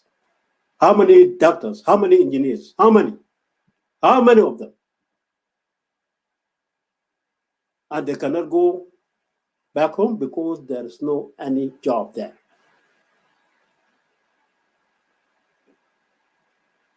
So this question is going to our leaders. If you don't have anything to do, just create a job. Let people work. That's only. Just simple things like President Kwan Yu of Singapore said. So I will leave a chance to other people so that they can elaborate more. So every idea we need it. Yeah, thanks. Thank you so much, Arnold Benjamin. That's very good remarks. I will go to my brother Moses Makirkenjuk to also give us his perspective views from the clips and what he thinks that is really needed to be done, not to look at the back what has happened. Yeah. Ustaz Isaac and Arnold Bill and Wenda Marial, Mading Wada, yes. Mading Wada. Mading Manyel. Yes. So I haven't seen the pastor there, but yeah, he drove off. I hope he come back there. Yeah, it was great to see him.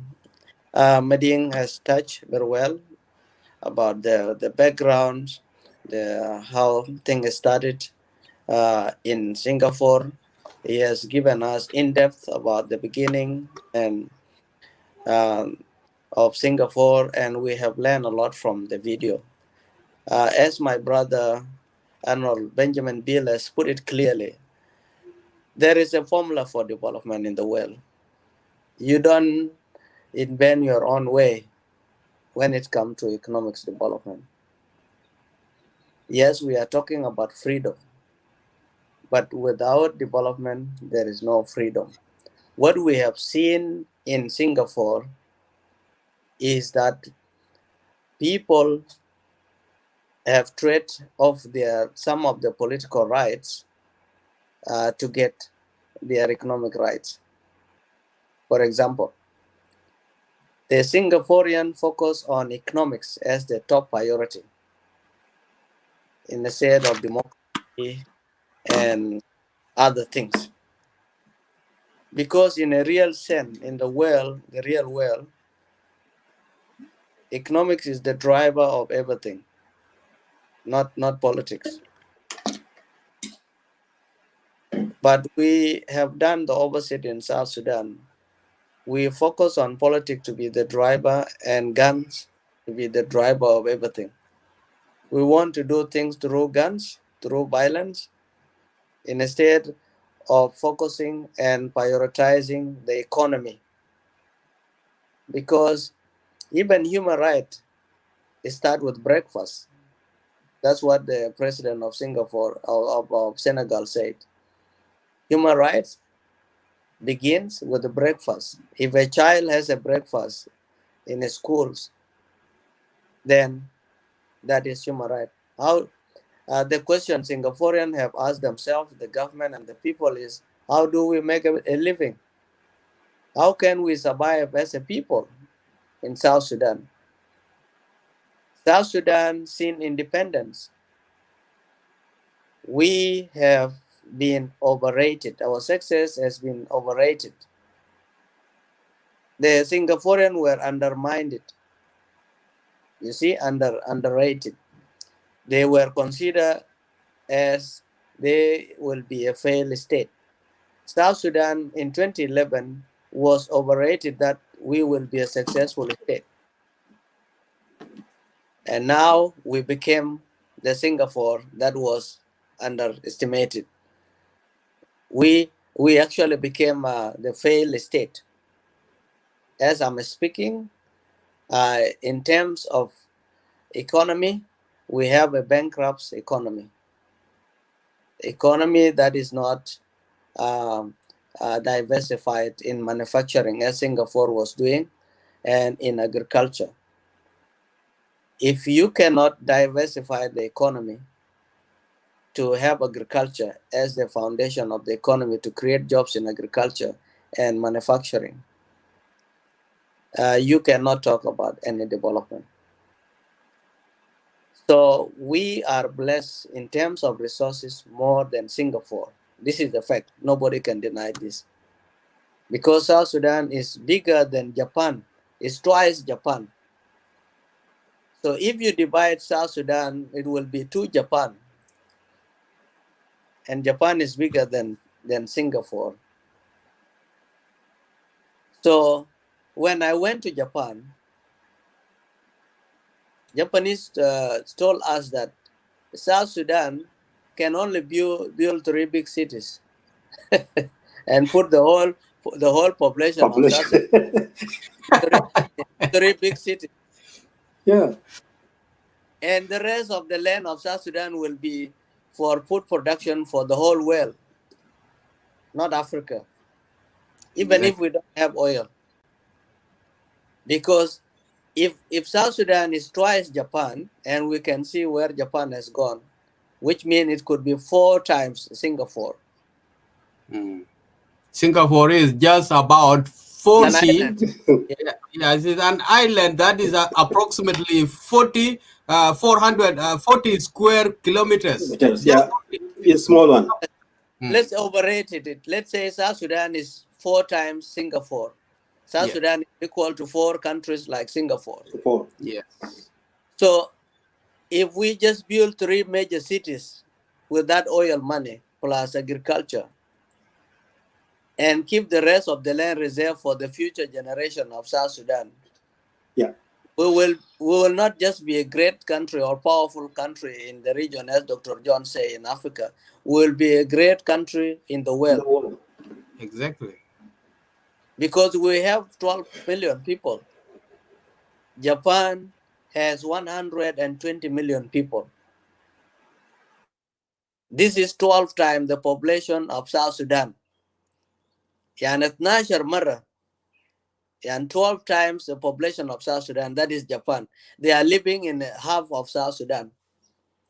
And look at the living standard and the technology and the education that the Japanese people have. So we have been blessed by God with a huge land, very productive land, that we can specialize in agriculture. Because Singapore, they specialize in, they consider themselves unique because every country is very unique. We have a land that one of the Zande people, Zande politician, Elias, one of them who made a coup with Bashir. There were 3 Junubin, Joseph Malwal and Pio Kwany, and one of these Zande men say, if you grow, Lozarata Masumar, mungkin nagum fi Junub Sudan. So the land is very fertile in South Sudan, with agriculture as the engine of our economy, not oil, because oil is a finite good. It can be depleted. It can finish one day. So we will have a strong economy in the region and in Africa. But we need to prioritize economy.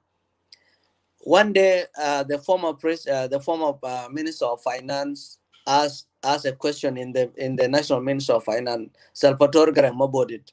We were having a meeting in National Minister of Finance, and I was sitting there. I was the secretary in the meeting. So he asked, why has Minister of Finance failed to address the economic problem in South Sudan?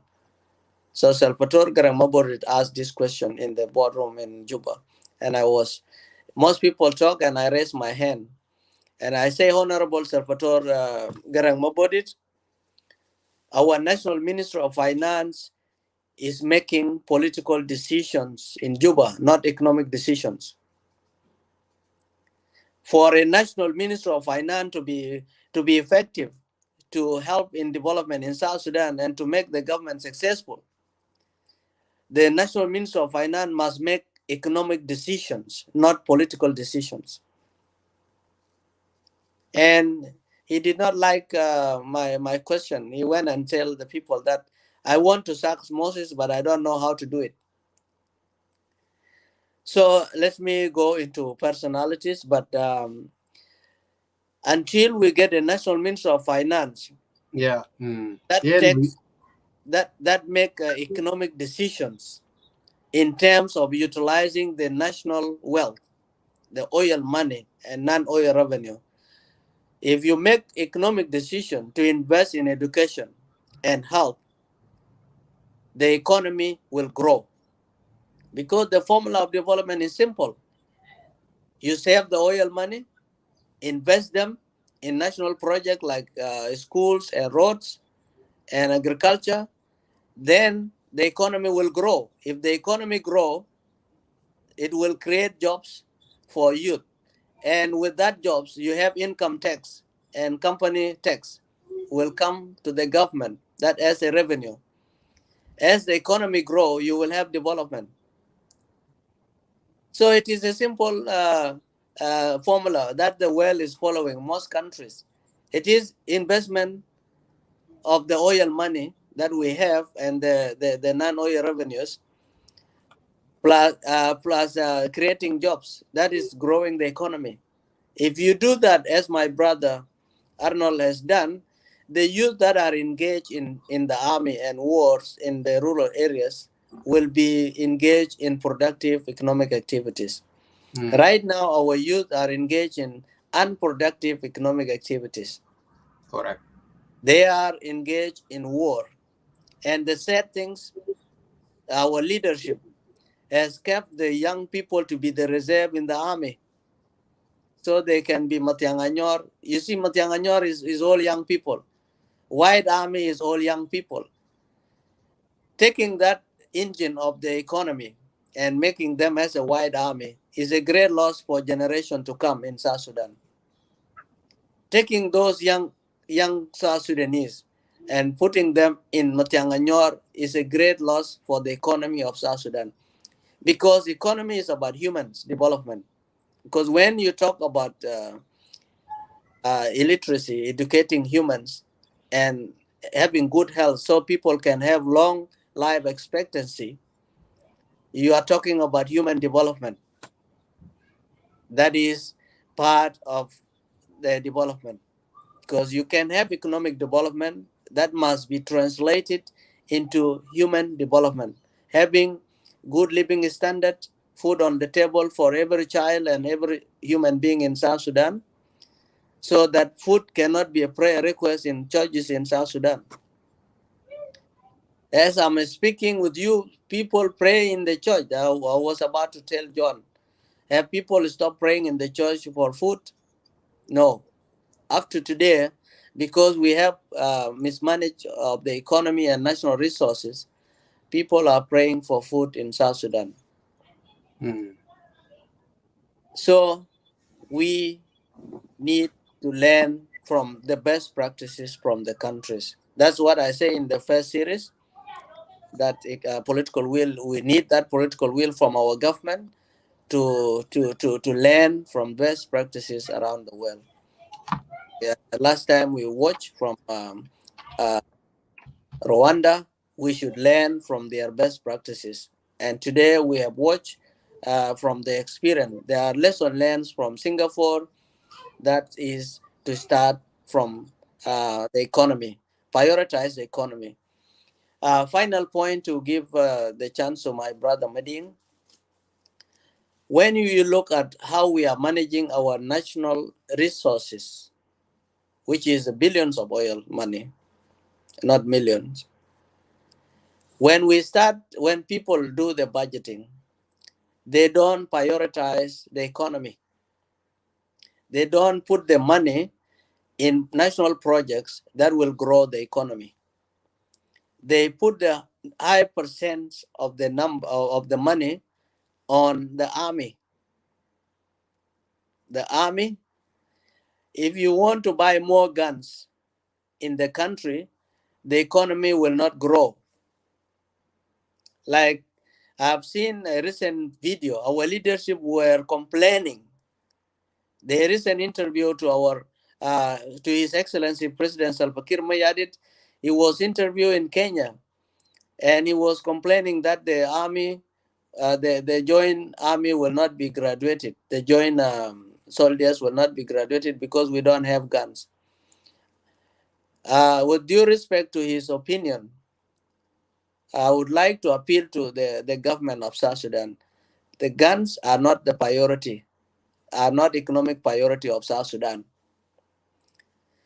Because what happened with the national budget, when you have the total oil money plus the non-oil revenue as a resource envelope presented to the president every year, the president has to set the national priorities with the Council of Ministers. When the leadership set, that's what is called executive leadership. When they set the national priorities, when you look at it, they are not prioritizing in economy. So economy has never been prioritized for the last 10 years. What has been prioritized is just peace, political peace, and security. That is the priority of the government. Investing money in national dialogue, investing money in peace agreement, investing money in ceasefire, investing money. But that is not going to grow our economy in South Sudan. It is going to exhaust our budgets. It's going to waste our money in unproductive activities of the government. We need the government to invest in education. Put 10% of the budget on, give it to the education sector, both higher education and general education. Give 10% to health. Right now, as I'm speaking, I said giving 2% of the budget to health is wrong. We need, as a country, to increase that percentage, to move from 2% of the budget to 10% or 15% for health. As Ustaz Meding Manyela say, without healthy people, you will have no healthy workers that can work in the country. You will have low productivity because the healthy workers will be more productive in the economy. Whether in agriculture, you will be able to grow. But if you are sick, you cannot grow anything. You cannot do any economic productive activity for yourself and for your family. So the money is there. We are not starting from scratch, as Dr. John say. We are starting from somewhere.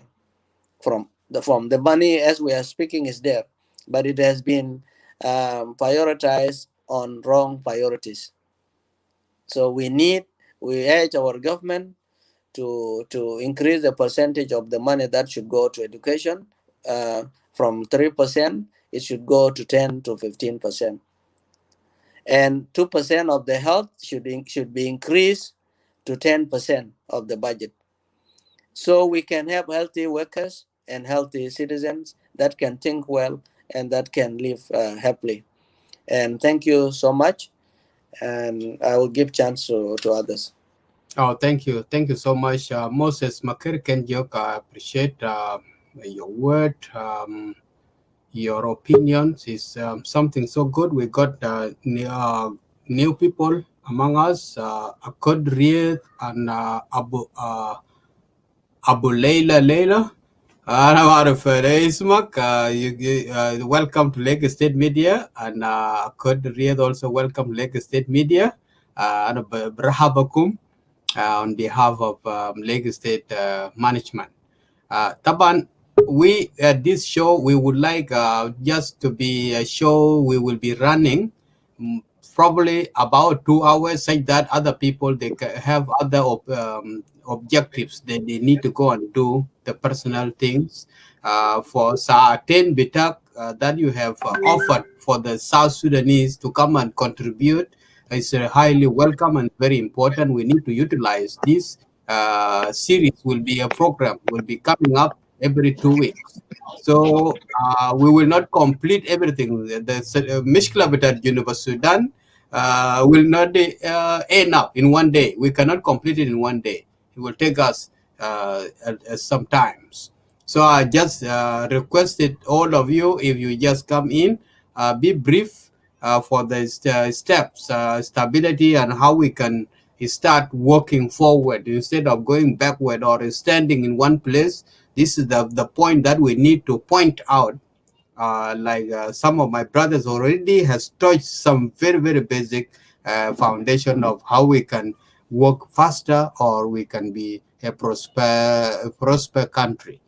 Um, I would just leave you, Arnold and Ustaz Mading, for a while. Those who came in recently, I will give them the chance because we have already hit 2 hours here, such that they can drop in their opinions in 2 or 3 minutes each, and then I will come back to all of you for 1 minute or two conclusion, and we will pick up from there in the next fortnight show. I will start with a good read. Are you there? Oh, yes, Isaac. Thank you. I'm here. Yeah, I'm in the work actually. Okay. Oh, Welcome, yeah. media. I think you have understand the topic that we are here. You can just go in and hit the nail straight away. Yes, that's true, my brother. Yeah, thank you guys. Was Mading, Arnold Benjamin, and you guys are not it good because it's too small. And I thank you guys and thank you, Isaac, for your show. Oh yeah, that's a hard hard topic over there. I cannot read, guys. And Pastor Sorry John about that. is there also, and we have Oh, and first, that's my brother, John Mayer. Buna Betana is the first of Lake State media as well. They're my uncle and brother. Oh, Yeah, okay. Isaac, don't forget about that. Yeah, thank you, guys. I need to add a little bit for your show. Don't forget, guys. What the role of the outsider, the people outside like us in Western world. Look, in our country, we don't blame too much government because we have a hand. Why I said that? Because if our people back home, they learn the amazing thing like the laziness, they don't want to work at all. That's the part our people back there. They don't want to go to the farm, and then they put a security. Insecurity is a priority, and those are people, our people back there. They have a lot of issues. Uh, those issues they need to be. Uh, I think it be a part of problem in economic in our country, like outsider like us. I remember the last time, like 2 years ago, 4 years ago. Then government give us a chance, guys, for a loan. I remember one of my colleagues, they get like almost 2 million US dollar that time.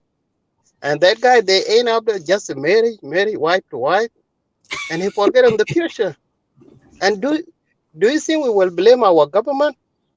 If it be that case, what about U10? If we see our leaders, they do nothing. What about us? What we can do? Do anybody from outside sing as a group and take a small company to our country? No, because we are not a one people here.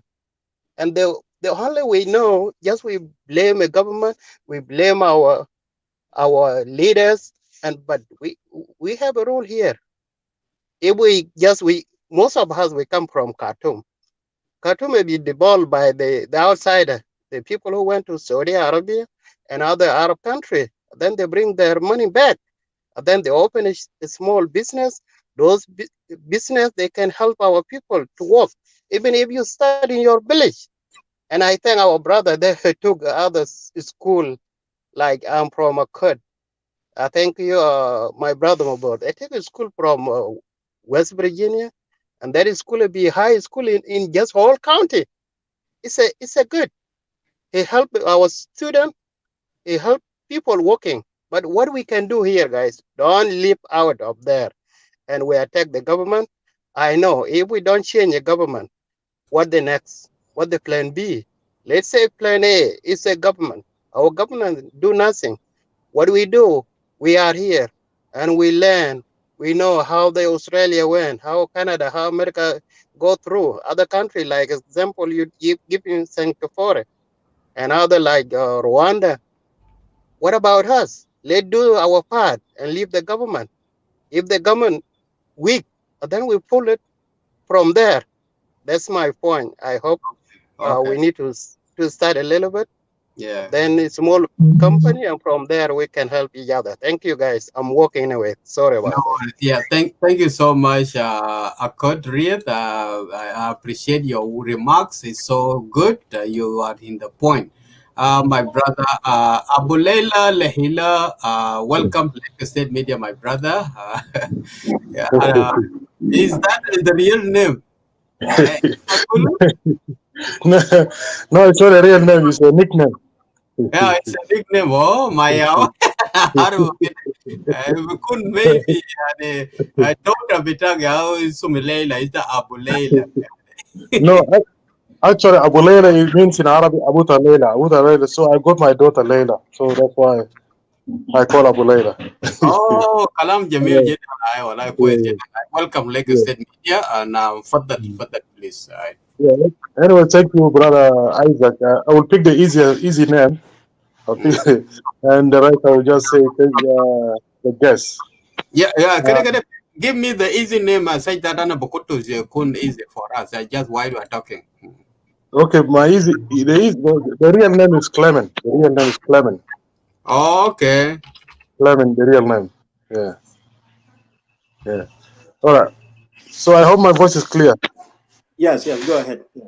All right. Thank you, Isaac, for the opportunity.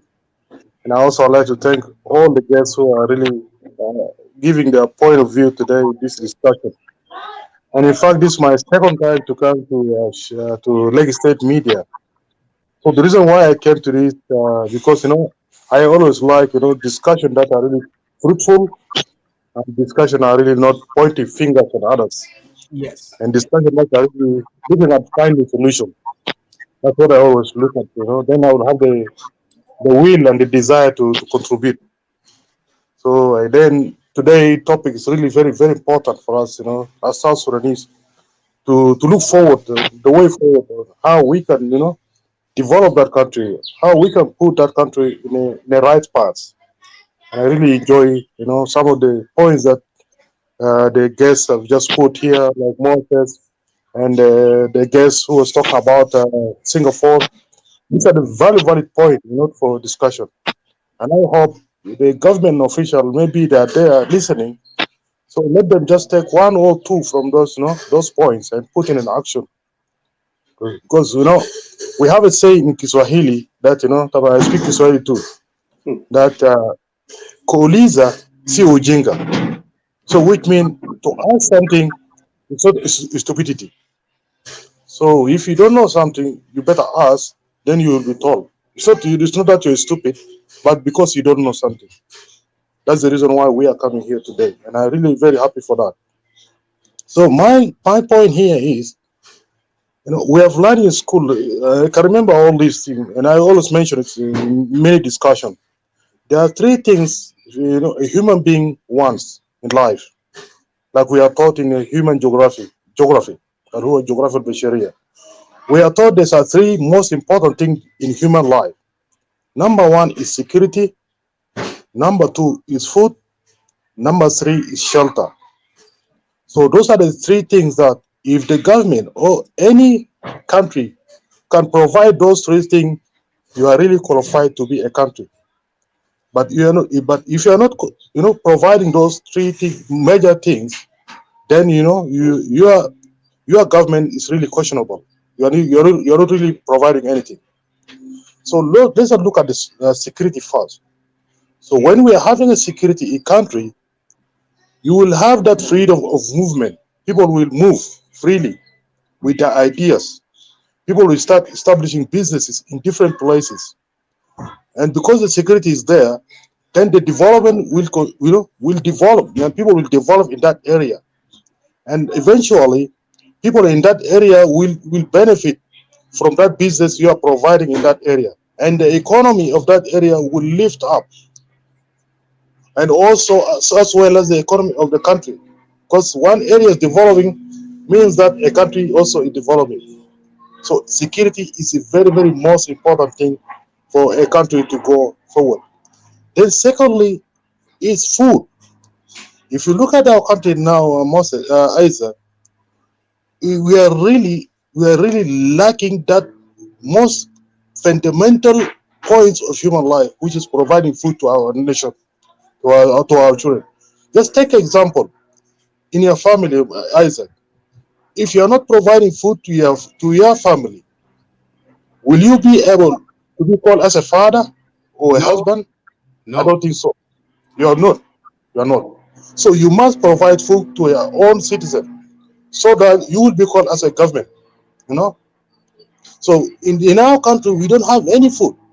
Like I was really upset to go in 2007 to see and even tomato being exported from Uganda, and fish that we can go to that river and fish it from there. It is Yeah, the being river imported from Nile. Uganda. Yeah, it's very important. I was really upset in that situation. Then I asked question: why are we really a government if you cannot provide such easy thing that we can do? These are the easiest thing that we can do, for our country. Then the other thing, shelter. Shelter it is very important. If you look at, I was listening to Amir of Dubai, Sheikh Ahmed, or what was called his name, Dubai. He was saying, and Dubai develops only with 2% of our revenue, only 2%, but the rest are all foreign investment, and they invest a lot in real estate. So if you go to Dubai now, you'll find the real estate that's really 80% of the estate. It is a real estate that's making that money. So which mean we in South Sudan, we can put a lot of effort, in making real estate as part of the economy in the country. And let me go back to the food point of view. I can remember very well in 1980s when I was in Juba, and those who by then who can remember in Juba, we have Sukjuba, whereby those Dinkabor and Mundari used to sell meat in that area. There was also an area for fruit coming from Yambio, like ananas and orange and mango, all these things. If you go to that area by then, you will find at the end of the day, like مثلا كان sunset كلا لأنه الفروت ده شنو بيعفن. So those fruit بيشيلوا كل الفروت ده كله then they بيخبوه في ببر وساكا اللي هو معناتها rubbish just next to the shop there, and you can see the amount of food that had been wasted by that time. Then the government came with a proposal, who Sudan government by then, that we are going to make who master talib tafawaki in Yambio, and there will be those machines I think were being provided, and there was a lot of claim that the machine ended up in Sudan and not being given to Yambio, and also there was also a claim that the machine al kan jabu fruit in what do you call Mangala sugar plantation. It's ended up in Kinena sugar plantation. So those are all claimed by then. So if we know that those are claimed by then, and the government in Sudan by then have not provided for us, why can't we now? We are now South Sudan. Why can't we now start revisiting those ideas, and start implementing them? And it is very easy for us to do it. Like you see, I will rise a plantation, Yambio, and all these things. You go to Eastern Equatoria, there's a lot of very fertile areas in those areas. So it is very important for us. Let's focus on the issue of the economy, as mentioned by Moses. The economy is really the biggest tool in a country. If you don't have an economy, you are not called a country at all, Isaac. Thank you, brother. Thank you so much. Yeah, it's a sub class. And also we are started. This is the journey that we have started. It's a sub class. Nta maana umashinu bekatuwad le alamam. Shukran jazilan. Abuna John Mayer Tut. You have been very patient. Thank you and welcome. Our time is a bit elapsed, and the fursa haga halian. Thank you, Brother Isaac. Let me greet the audience behind the scene, and all those my brothers and sister, all of them are watching. And for those of us who are in the studio, Brother Meding Wada, and Ustaz Arnold Bale, and Brother Kalaman, let me greet you, and Brother Moses. Let me greet you, all of you, in the name of the Father, and the Son, and the Holy Spirit. طبعا أنا زول قسيس لكن طبعا لما نمشي تتكلم في السياسة then there will be something الناس بكورك بعدين يقول لا أبونا كمان ما بيتكلم that's one of the things. So, but at the end of the day, I'm also Sudani. I'm just a South Sudanese. As a South Sudanese, I can also contribute as a normal person and try to put my input as one of the citizens of the country. That's number one. Number two, you know, those who guys you're making a comparison regarding those country of Japan and the country of Malaysia and the other countries, you know, we were also grateful for those, to learn from those. And more importantly, the speech of our leader, Dr. John Garang Nobio. And that's the most speech that we always listen to it as a citizen. We listen to it because it takes us back what kind of vision SPLA have when they were fighting, you know. And all those things, we have to put it in account because we in Sudan, we have the experience. We know where we're coming from. The country called Sudan al-Gadim is a corrupt country coming from background of houses, what we call it Biyutat. And those houses, they are dominant, you know. And when they dominate, they kind to use the rest of the country as their own, you know, services to them. Yeah, and a citizen of the country of Sudan al-Gadim, you have to serve the house of Mahdi.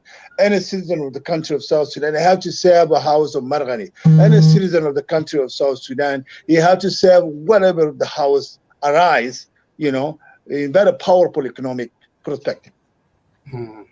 But it looked like we didn't learn the lesson as a citizen. We didn't learn the lesson, and that's why we are in this mess right now. But let me start with the last reflection that I have last Sunday regarding the, you know, praying for our anniversary for 10 years. I said the 10 years, yes, it was a mess. There is a lot of things happen on it, but the only one thing that happened, that's a good thing. The one thing happened, that's a good thing, that we have a country called South Sudan. Let us take that one and put it another side, put it ahead of you. And then let us begin from here, from this 10 years onward, thinking as a citizen of the country of South Sudan. And let me come and underline the word citizen of the country. When we talk about the citizen of the country, you know, we have to come to the senses that we are the citizen, we the people. But that we lack that in South Sudan now. And that's why my brother mentioned the insecurity, because we lack that being a people. We lack that we don't contribute individually, because we think somebody else can do it for us. We lack that we cannot take action for our own self because of the excuses of the insecurity, the excuses, the other thing that it had to come. And then, more importantly, العرب بيقولوا فاقد شيء لا يعطي أي حاجة. الgovernment نحن will talk about it. Yes, government, we start somewhere. We have oil, we have this, but there is something that's missing in that time. And it's still now, until now is missing. And that's what is missing, that we are not accepting one another. We are being put in camps. كم هو جاي من نارفي وكم جاي من نارفي كم جاي من شمال كم جاي من نيروبي كم جاي من يوغندا كم جاي من وبعد ذاك الناس بتاع الدياسبرا دي كومبراو. Yes, but this affect the country, and that's why the dominant now is become a issue who really supposed to lead us. And because we are not accepting one another, then we have the mess. We have to fight over the leadership, and even though in the same time, the one in one camp, they are not accepting one another. And I will give you the example. Let us leave the country of South Sudan alone now, and let us take us as a South Sudanese in diaspora. Any one of you here have a city. Okay? Any one of you have a city. In your own city that you live in, did you have a South Sudanese community? Yes, there is. There are South Sudanese communities in every state or everywhere that will come up. Okay, that's going to be exception, which is good. And that's, even though the city I am in, we have a South Sudanese community. But we're struggling to do the thing together, to work as a citizen, to do the thing, the issues that you see last time when we were in the whole Sudan, seeing the Muhtaribin contribute in the building of the country called Northern Sudan, because they go to Saudi Arabia, they go to Qatar, they go to Dual Amarat, and then they just go and do their society. They do, cooperation together. Those who are working in real estate, those who are working in agriculture, those who are working in, and all the division. And then when they come, they bring the money. بمشي وزاره بتاع الزراعه يمشي، والوزاره بتاع الاقتصاد يمشي، وزاره بتاع الصناعه يمشوا كويس. وبالتالي انت شفتوا the development and significant development that they made to their own families. Now in Southern Sudan, we don't have it. We don't have any support from the government. We don't have any support from our own citizens in the country. We don't have any support for our own self here in diaspora. And then we're supposed to think that the country will develop. And that somebody brings something very important. Yes, people have money. We have the money. But what we do with it? Everybody go and make some loan without any asset. There's no liability, nothing. Who who is in plan and filan, and then they give him $2 million. For what? To do what with it? Now, loan that has to be conditional. Yes. But in Southern Sudan, ماذا حاجة some conditional في loan.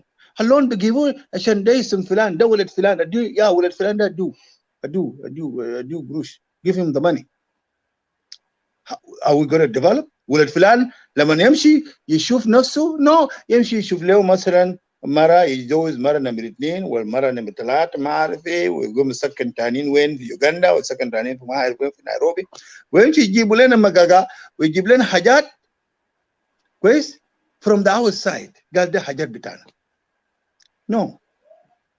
The country called South Sudan cannot develop unless we decide for our own self to eat what we produce as a priority number 1. If we don't have anything else and we have just grain, we have to eat the grain for 10 years. And forget about rice, forget about nothing, forget about it. If we have rice and grain, then we use our own food so we can grow to it and grow the other production. And thank God, we are the worst wealth, we are the wealth country in East Africa.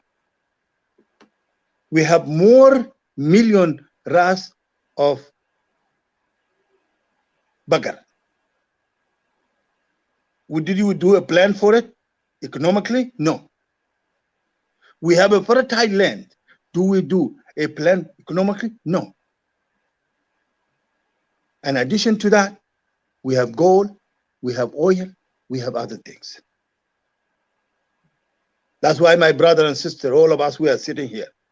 If we need next 10 years to be like Malaysia or Japan or what other countries, we have to come to the sense of unity so we can sit together and accept one another as a people of South Sudan.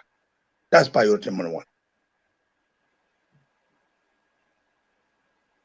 Because those who pray together, those who share the culture together, they can develop. And you guys, you can see all the few people who came from Europe and they scattered around the world, now become a dominant in North America, become a dominant in Canada, become a dominant anywhere, become a dominant in Australia, become a dominant anywhere. And there are a few people when they left the country called Europe. Because they went there and sit together and work together and become a powerful for themselves. Another example, the Jewish people. Yeah. Jewish people, I'm just gonna finish. Jewish people, okay? Jewish people, they are very small community. They scattered around the world. And when they went scattered around the world, they went and sit together and work together. Go to any city in the world to find the most wealth people in that city. They are the Jewish people. Even in New York, the most wealthy people are the Jewish people because they accept one another, they pray together, they worship together, they do things together, accepting one another. And that's what we lack as a South Sudanese. And we need different more 10 years. Let us have peace and accept one another. That's a little thing that I want to contribute. And if there is anything later, I will add my another opinion. All right. Yeah. Thank you so much, Abuna. I would like just to say this one thing. We this show is a continuation series that we will be doing fortnightly, and we cannot discuss every single issue or anything regarding South Sudan in one day. So we will be here for only about 2 hours. It will be the maximum time that we can be spending fortnightly to deliver our mind, and we crack our mind, we dig in. And our politicians, they are watching this show. They will pick up what they can use, such that this is how we can help each other. And if you need to be a part of the show, please come on time and join us on the right time, but not the finishing time.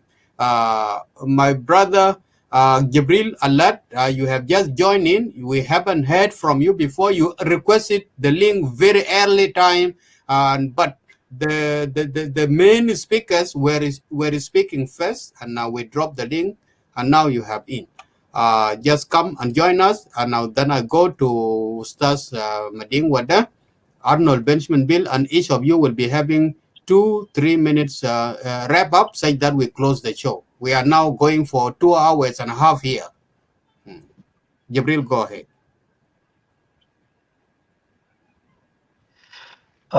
شكرا أيزك.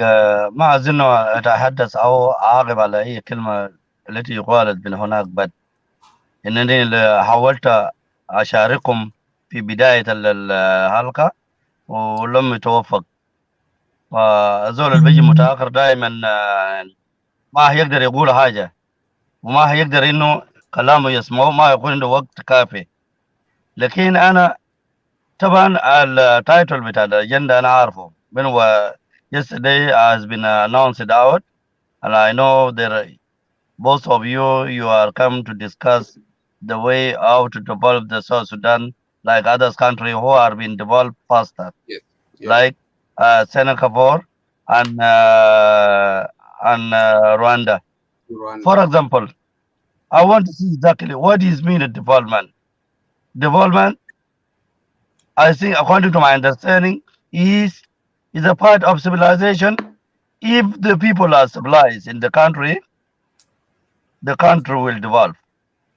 If the people, the percentage of intellectual of the civilization in the country is 4 or is less than the 10% or 20%, the development will not be improved. This is according to what I understand. هل نحن لغين لدينا لغة قومي في البلد؟ عدد سكان بتاع الدولة جنوب السودان غير متعلمين كالكل. متعلمين جزء لا يعني لا يتعدي عن 40 أو 30%.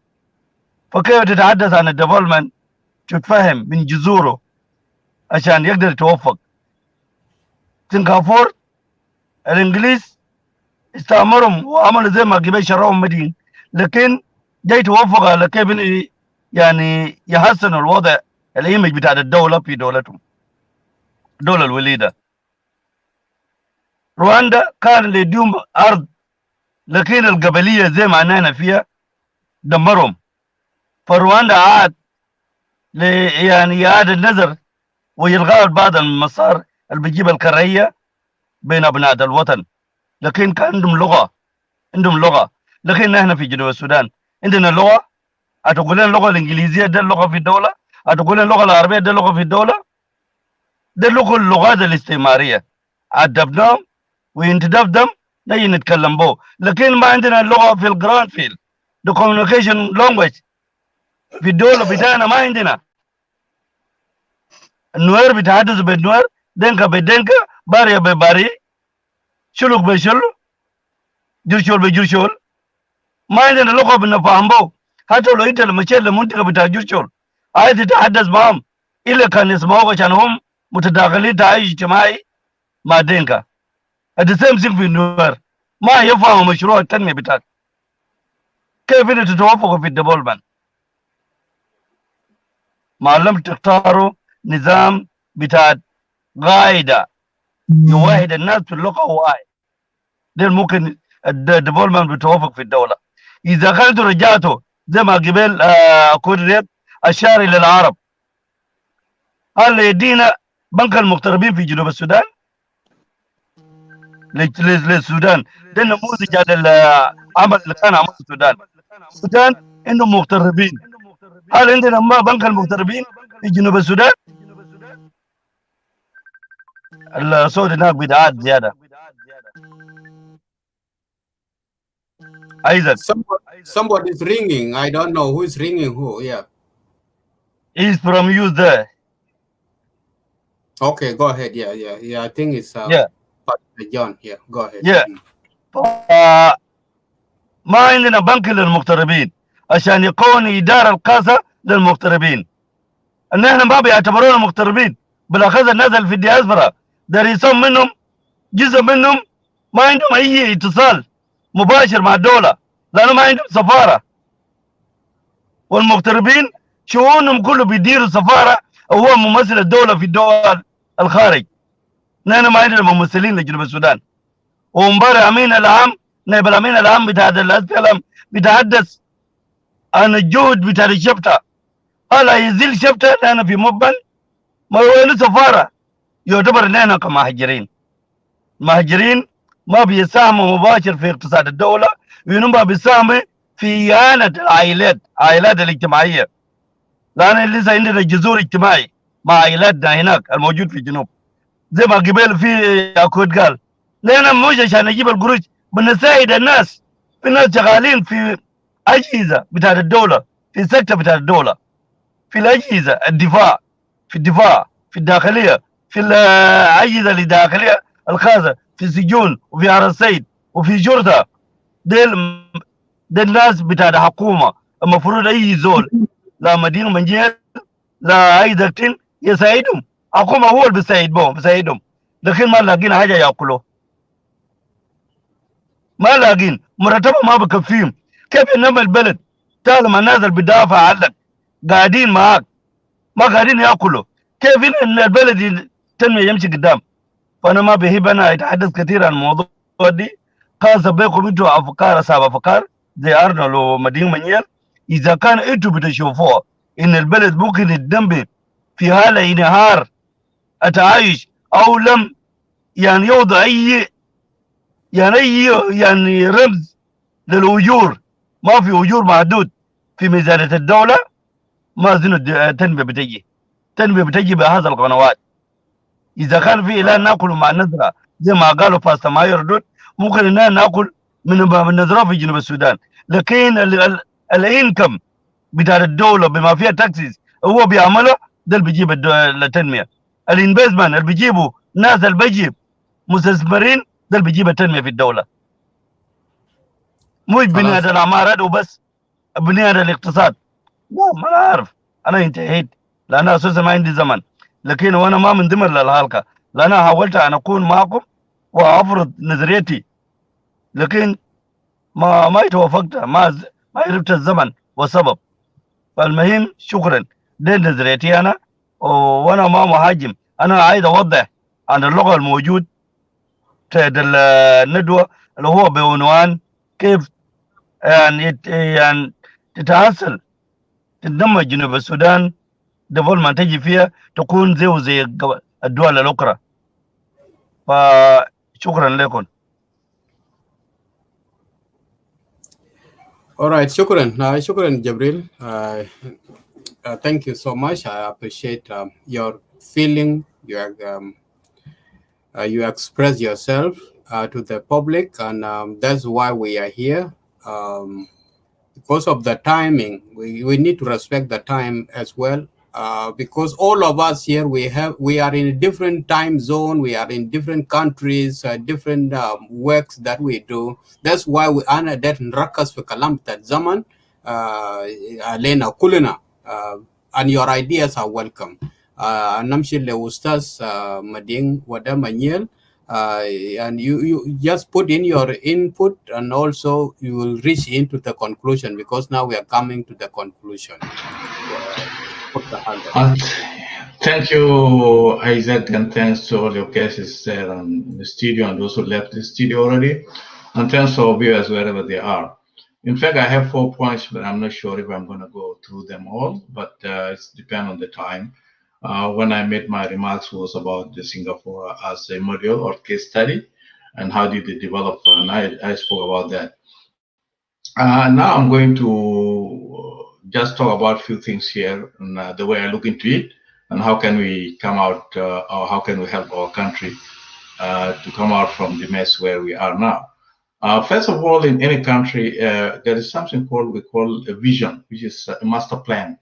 You must have a master plan as a leader of the country, or whoever, or the leaders of the country. You must have a master plan. This master plan based on certain things. One of the major things on that master plan is economy.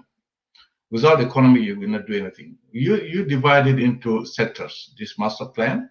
Economy, one of them, the development, infrastructure, health, education, human resources development, your domestic security, peace and stability, your foreign policy, and all those things. These are major things for any country to develop, and those are the major things you must have, and you must have a target and what you want to do. When you come to the issue of economic, you talk about foreign investment, you talk about opening your economy. That was it is a very tricky and very difficult area to look into it. The way the world is operating today is not the way the world was operating 40 years back. 40 years back, you used to have banks offering, international creditors that are offering money to you for investment and everything. Now, there's globalization. There are so many factors which are involved. You need to visit or revisit these issues with carefulness. Otherwise, you will be the victim of one of the international policies which may not even allow you to develop, but may even make you more worse or even more poorer. This issue need to be revisited, and people have to take it carefully. Well, when I talk about the vision of master vision, it's a master plan. This master plan, when they divide it into, for example, in 5 years I want to achieve this in economic, in infrastructure, or another 5 years I want to achieve this, another 5 years I want to achieve this. And what is your target? Where you want to go, and why do you want to go to be like that? For example, let's take agriculture. In South Sudan, we talk much about agriculture. We have oil revenue should be used in agriculture, but we don't ask ourselves one question: what type of agriculture do you want? Do you want just to produce our food only for local consumption, or do you want really a commercial agriculture where we can export food?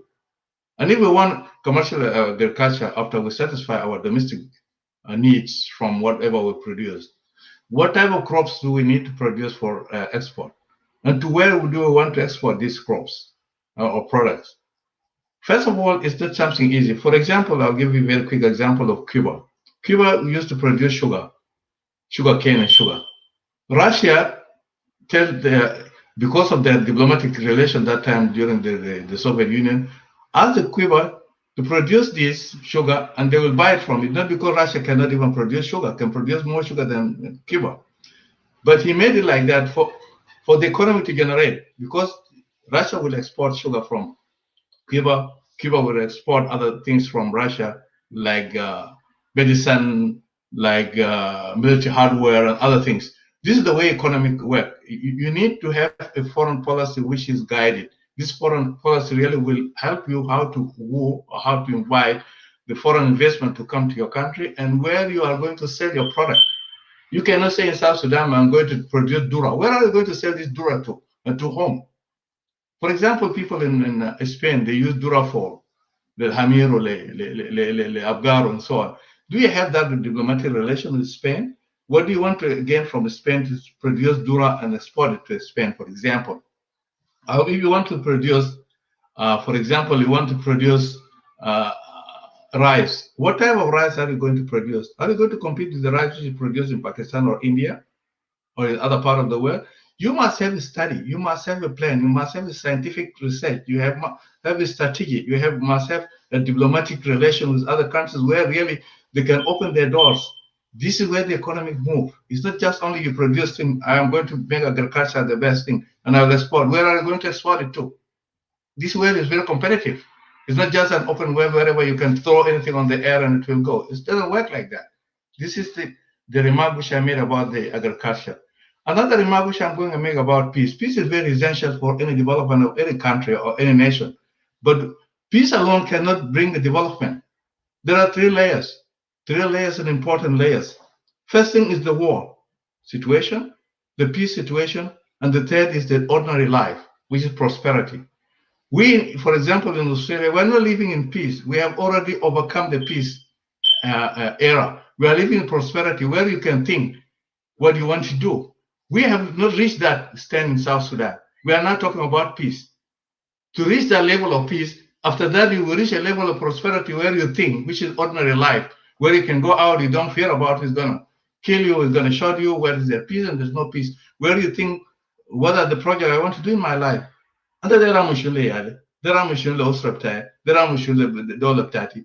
Where is the environment where I'm looking to focus with innovation, where I can invent things, where I can come up with new ideas and things, where I'm going to do all these things. We haven't reached that extent. Today we are talking about peace only. We want to pump money for the peace and everything. These are very important things. We should have talked today about, we should have lived now in the ordinary life, where every and any South Sudanese, which are 12 million, should think what to produce, which education he would like to do, where his children want to go, which school they want to go, what he want to eat, what car he want to drive, what machinery he want to use for his agriculture. But now we are thinking only we need peace. Even we haven't reached that to think what to do. This is a puzzle need to be solved. That is about peace, but peace is essential. I'll go very quick about agriculture because there's not enough time. I mean education. We talk about education. Education is good to provide education, but when we have master plan, why do we need this education? We need in 50 years, how many doctors do we need? How many agriculturists do we need? How many engineers do we need? How many technicians do we need? How many lawyers do we need? How many economists do we need? This is where the basic master plan for education. You can't just produce people and you don't know exactly what you are going to use with them. There are some even specialization could be irrelevant in certain time. South Sudan need a technical education at this stage, mostly. Madaris Fania. We need to produce people who can work. نجارين بنايين زراعيين ناس بقدروا يشتغلوا في مجال الزراعة صناعيين ناس بقدروا يشتغلوا في بناء بتاع مباني وغيره. This is what we need at the moment. لغاية الآن نجيب ميكانيك من يوغندا، بنجيب زول يبني بيت من يوغندا، اللي هو الناس بيجوا يشتغلوا بعيالين وغيره. When you come to this foreign investment, what foreign investment do you need? انت ده تجيب لك سواقين tankers from Ethiopia, this is foreign investment? Do you want to get people in Uganda? This is a foreign investment. Do you need banana hotel في Juba ولا في Rumbek ولا في Awil? These are the foreign investment. You need to identify exactly what do you need from foreign investment. What type of foreign investment do you need? It's not just a matter that foreign investment. I need any garbage to come in and garbage to go out. It doesn't work like that. Otherwise, your money will be siphoned out from your country, and you will be left poor and poor forever. The last thing is people talk about taking town to village. With respect, with my due respect to the people, we had a lot. We inherited the problem of all African countries after independence, which is the failure of horizontal and vertical urban development. Now we are talking about people moving to big cities. What are they going to do in the big cities? You are overcrowding the cities where there is no opportunity for jobs. What is going to happen? The crime is going to go up. If people move to Juba, the crime is going to go up. There will be no health. There will be no education things there available to everybody. There will be social issues, prostitution, a lot of things, and poverty and everything. Taking the cities, towns to the village, it means that providing the services to the people in those areas, not creating more states. For example, if I look into it, in South Sudan, we need only 3 states: Greater Barghazal, Greater Upper Nile, Greater Equatoria. The rest of them, the rest of those things, they should be counties. The rest of the things should be counties. And after that counties, we need municipalities. These municipalities, Aluma Belediyat, with the mayor, we give them money to make the development in those areas and where they can create jobs to the people. Not to get the whole budget of which is 17 million and give it to the state and that go to ministers and go to members of parliament. Where will you develop the country? Where will you get the money? You will not develop the country because your priorities are totally wrong. We are using politics more than looking into economic and social justice for the people. And that will create what we call it an economic failure of fair redistribution of the wealth. These are a few remarks I would like to make. There's not enough time because we ran out of time. Thank you very much for listening. Thank you, Ustad Mading Wadamanyel. Thank you for that. And then the next speaker will be our brother Arnold Benjamin Bill. Unmute yourself.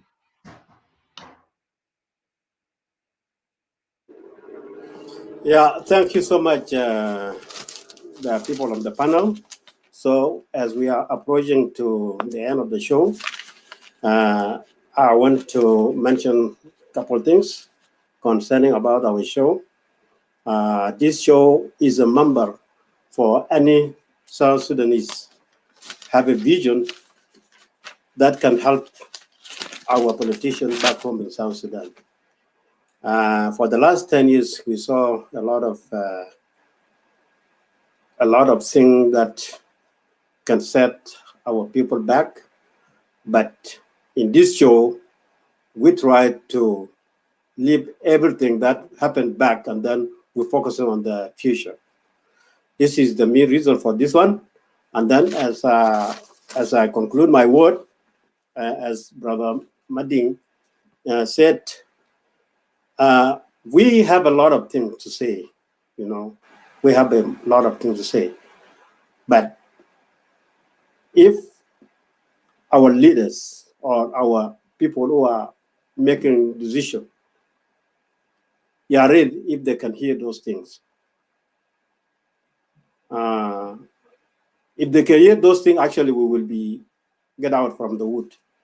Like for 10 years, I will give you like a couple things which should be going wrong for almost 10 years. For the last 10 years, when we get our independence, we don't even have single building. That's the government built for the ministerial or the constitution. We thank for generosity of Saudi and Kuwait, we built Amarat. Our office we use right now, we have been built for almost 20 years or 30 years back. We don't have even single one, brand new one. This is one failure. For the last 10 years, our school, even prime minister, basic education like primary school or high school, they go to Uganda or Kenya or somewhere else. Is it not a failure? We need to talk about that maybe in the future. For the last 10 years, our people, our politicians, they are living in the hotel. Do you imagine that? For what reason they living in the hotel? All this money they generated, they give it to the foreigners. All money they are going away. Why they live in a hotel? Those are things we need to talk about. And we really need the government to do something about it. If you are a South Sudanese, you are not, there's no reason to stay in a hotel. If you don't have a house, build a house. We need that money. The money you use in a hotel, we need it to build the South Sudanese. Roads and education and even health. For the last 10 years,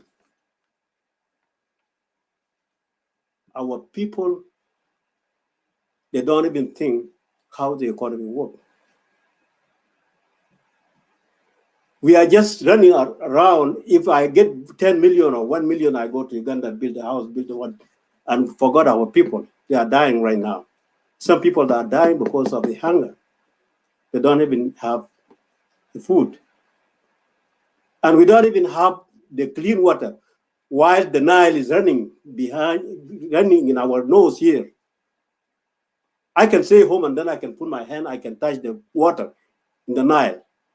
But our people right now, they don't have even a good drinking water. And many people are dying all the time because of hydration. There's no water. As our leaders said that we have to build something from the scratch. For the last 10 years, our army, SPLA, they don't even have a proper and adequate equipment for the country.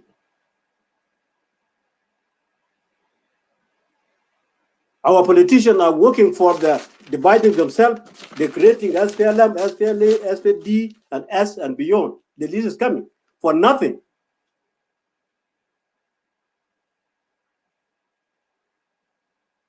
And I can say a lot of things. I put it here down, and I can not time to do it.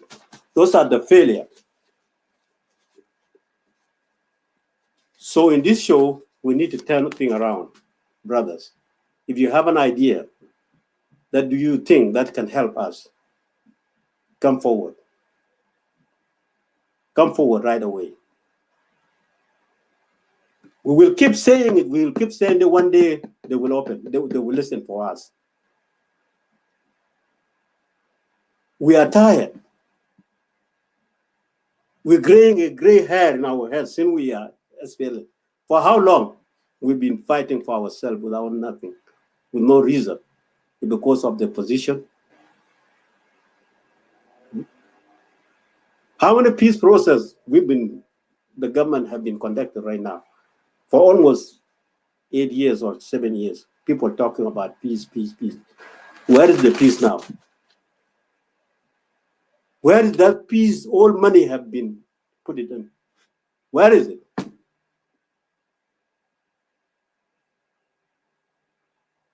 Frank speech, our leaders, if you guys fail, please go aside, leave other people come. Because you had your time and you spend your time for the marrying, using our little girls. Some people, they say, oh, I love when I see the girl, I just want to do whatever. Those are not the politicians. Those are not the people who represented us. We don't need those kind of things, people.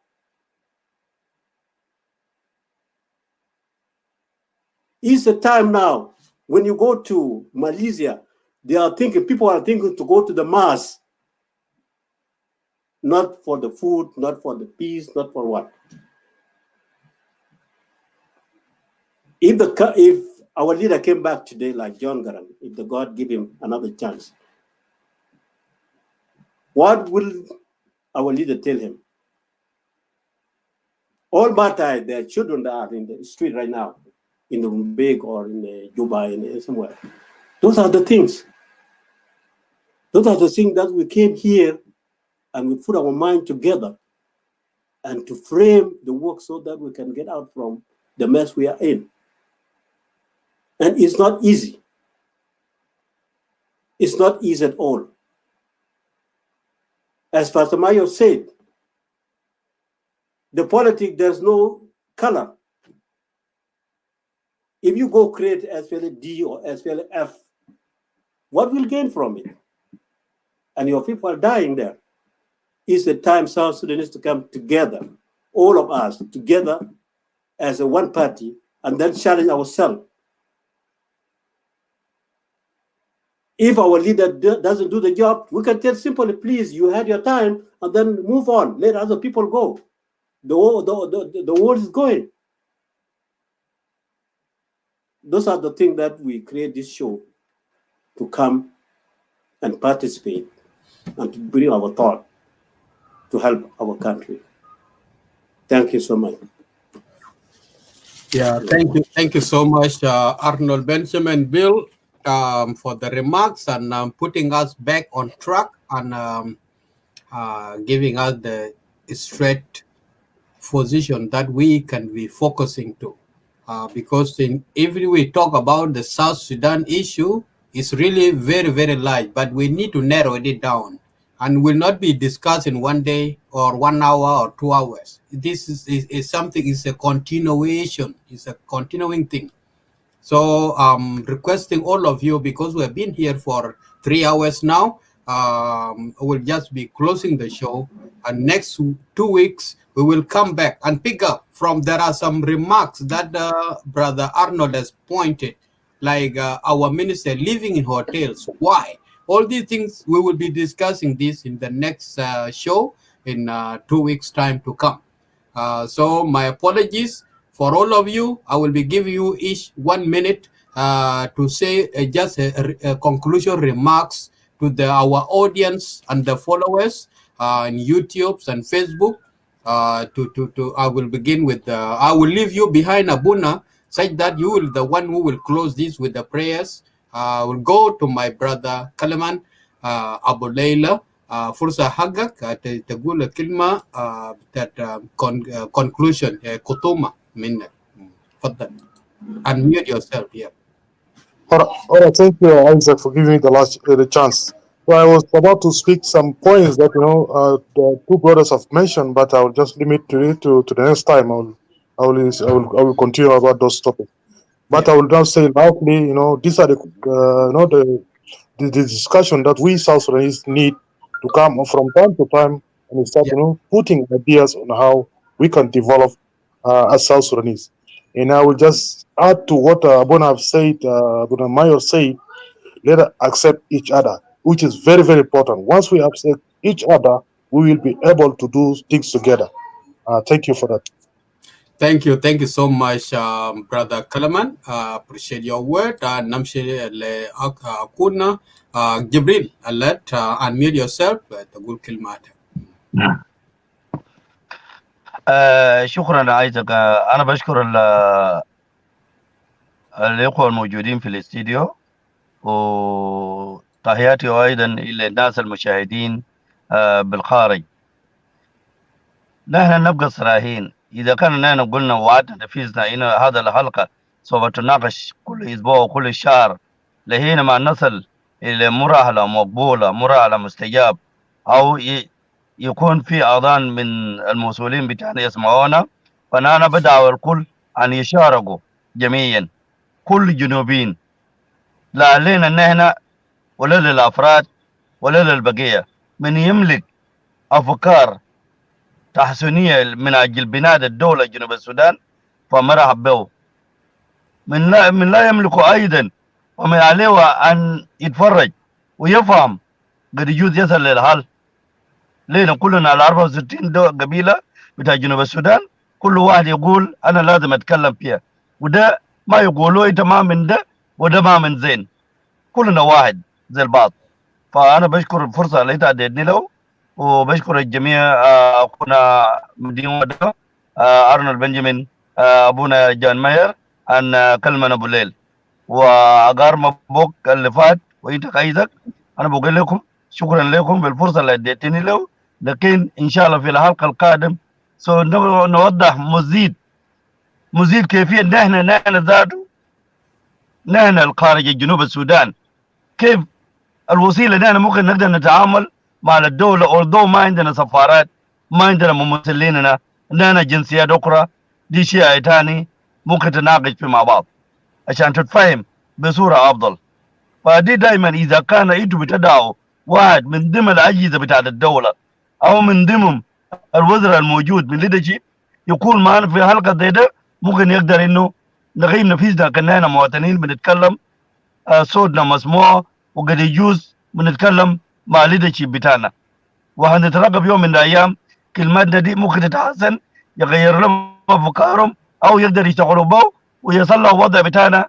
حتى لو واحد لو مشى بيقعد هنا جيت دولتي، أنا جيت بلدي راجع. وشكرا ومع السلامكم. صح. شكرا جزيلا جبريل، مشكورا جدا. نمشي لأخونا أستاذ مدين ودمانيل. فرصة حقك إذا أنت موجود تشيل مايكروفون.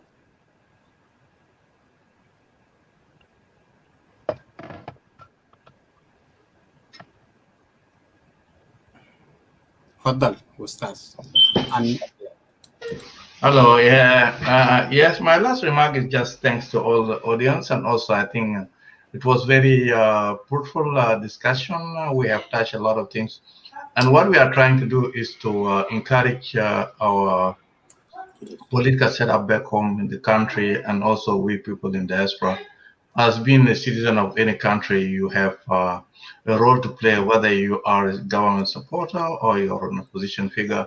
You must have your own things. After all, what we are trying to do, all of us, whether you oppose the government or you support the government, is just is the welfare of our people. And peace is the most important thing for us to be achieving a country, to allow us to look into more important things we can provide. For example, services to our people wherever they are, people who are really living in hardship at the moment, people who are suffering at the moment. My last thing is to our people back home and the leadership that should not look to us as enemies. We are the resources. We are the resources. You know, the diaspora can play a role. We remit our remittance, which go to our families back home. That in millions of dollars.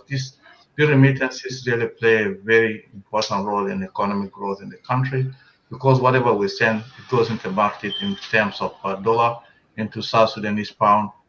And our people that we support back home, they go and buy the commodities from the market, they buy whatever they need.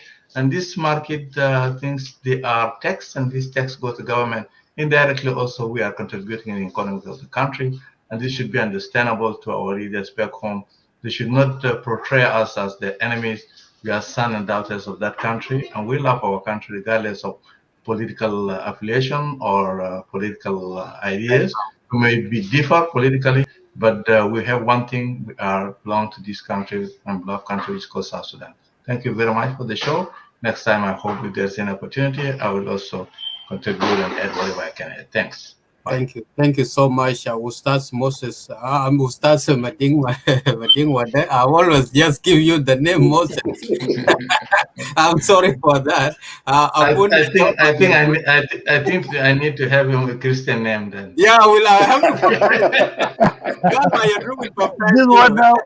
This one I want to support it. I want to say, Isaac, don't worry. This is the old name before. This is what I'm thinking. Because we know him before as Moses Mading. Yeah. No worry. Okay. Kalam Jamil Jiren, thank you so much, guys. I really appreciate your contributions and your concern. Anyway, Abu Jalal Pastor to baptize him in that name, because this is a great name for him. Kalam Pastor Jamil. John can make a baptism for him. Alas, for the reddish. Abuna John Mayer, Furza Hagak, Lekutuma, or Teseli Lena, or Bado, we will negafil min hena, or Bado negabelo by Isbaen Kida, inshallah. Let me just before the pastor, yeah. All right, thank you all, those who join us in Lagos State Media. our guests, our viewers, wherever you are. So the only thing I want to say is that all of us as South Sudanese,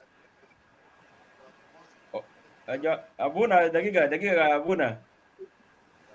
All of us as South Sudanese, this peace people has been talking about is taking a long time for We us. cannot even hear Abuna Zato and is unmuted. Can you just check your devices, Abuna? We cannot hear you and Agar is speaking. You will come for conclusion. Wait. What happened? I don't know. We can Oh, yeah, we hear you. We We hear didn't you hear you. now. I can hear you. We didn't hear you.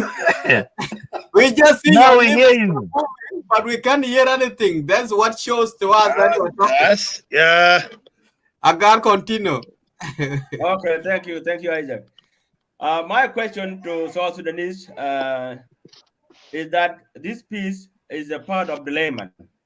Because why I say that, because it has been there all the time and it's consuming something that called a budget also, because there's no negotiation or peace agreement that can be done without a budget within South Sudan.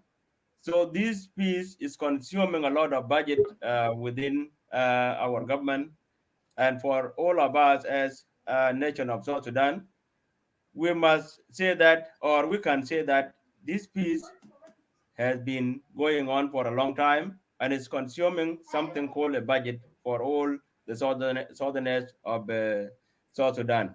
So we will say to our government, please, and all these parties and all these peace agreements that this plan has been discovered already. So please go on with the peace one time instead of going for the peace negotiation every month, every year. So you should do something about it so that country will be moving on. Because this is a part of layman, in my opinion, I can put it like that. Because if the peace agreement is going on every year, every 3 months, every 6 months, it's part of the layman. But we don't want that. We need it to stop. That will bring people together, that people have achieved something called peace. But not every year people say that we need peace before all this. That means it's a block. Okay. So that's what I have to put it in. Thank you. That's very good. Very good remark. Thank you so much, Agar. It's a good point. Abuna, do you hear us? Can you talk now? We hear you. I think you can hear me now. Yes, loud and clear now. We can hear you. Now you're talking. Okay. Yeah, thank you, brother Isaac, and thank you, Baj Mohandis Gardeng Mabok, for the job well done for this show tonight, and prospective our brothers who are in the studio with me, Al Rasum Khuna Madin Wada, and then brother Anul Bil, and brother Gobiel, and Khuna Gibel Laf Kalman. Yeah. Abu Layla, Moses Makir, can you? Moses Makir, and then brother Kodriyat. Yes. All of us, we are just doing, it's not a brainstorming. I don't want to put it in wrong terms. We are really talking now real business here. Yes. And if you are talking the real business, this is what I'm suggesting to you politician. وانا داير اقول انه احنا مقبلين على next 10 years and we need it to be different.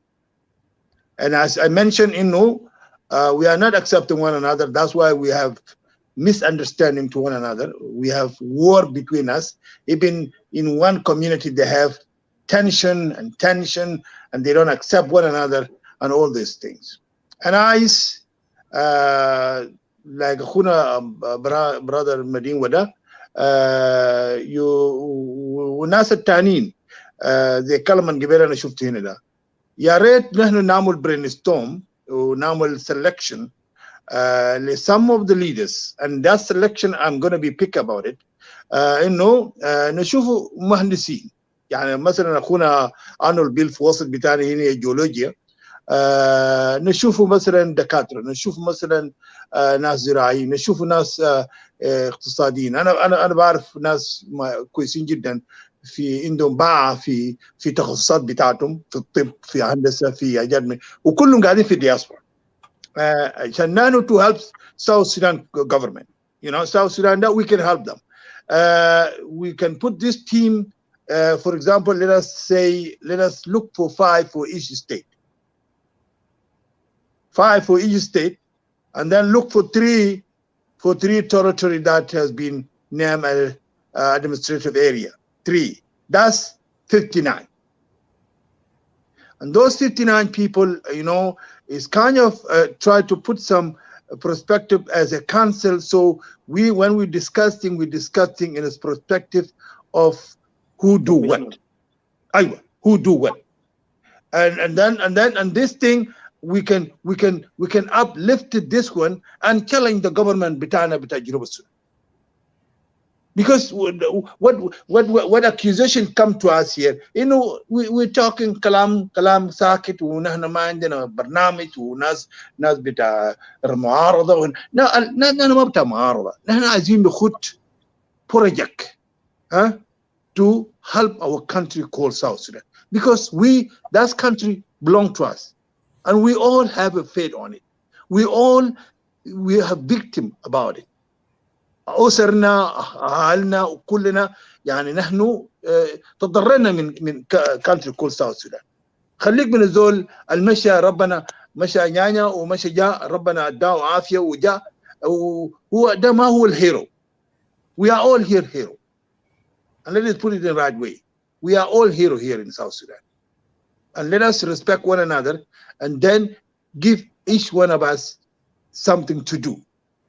And respect us as a citizen, whether we are in the country or outside, respect us and let us air our opinion. And if that our opinion is not bring something, defeat our opinion, and then we go with it. Because that's the way things work. Because you're not going to defeat us without any something badil. If you have something badil, bring it on board, and let us talk about it, and then we can come to the conclusion, and we took the right thing to do. So let's continue praying, and I'm praying for the South Sudan, so the people of South Sudan can accept themselves to be one people. That's the more important thing. And accept themselves is that, debate is not through the barrel. Debate through the mindset. عقل. الناس اللي عندهم عقول هو اللي بيقدم البلد بتاعه. اما الناس اللي بيشاكلوا بيكون قاعدين ورا. وده الحاجه اللي احنا عايزين نعمله كجنوبيين. فخلينا نصلي مع بعض.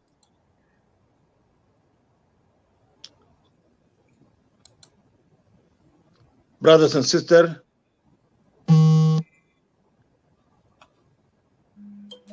نحن بنشكرك يا رب. في هذه اللحظه we gather together here not to brainstorm, but to grieve about our country, to cry about our country. And we're asking you to help us, to give us wisdom, to give us sense of understanding. Because the understanding is that we can have a piece of land and try to contribute or planting something that we can benefit from it another 60 days or 70 days. That's the understanding. If I place down the seed will come up with a multi number of crops in a few days. God, we're asking you to lead this country in a different direction this year and help our leaders and those people who are scattered around the world. I need your protection and give them wisdom. And let us take this experience that we have in those countries to our beloved country called South Sudan. In Jesus' name we pray. Amen. شكرا جزيلا أبونا. I appreciate the prayers and your كتومة محزوز جدا وكلمة كويس. أرنولد بنجامين بيل أنا ما أعرف في كلمة تانية منك أو نقفل الشو with our artist Gordon Kong. Sudan وجاية عايزينه we need to work hard. I think but pray is no more. But pray is no more. Allah. You can give us a gong and Binia. Kalas, That would be kalas, good. ya Next Elena. time, next time, Bashmandis. Belena, Sudana, Belena, Belena, Belena taban in zaman ya Rabbuna. Jali chupayana, Belena mamrata, Sudan mujaja, papira alena. Jana maidin painana Rabbuna.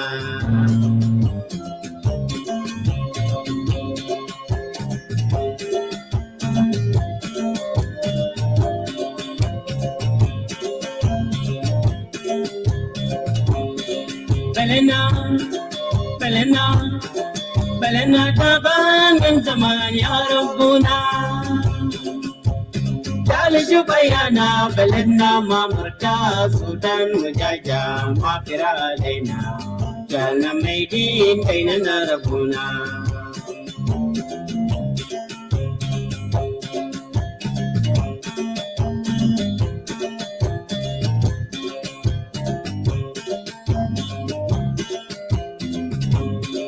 Belena, Belena, Belena taban min zaman ya Rabbuna.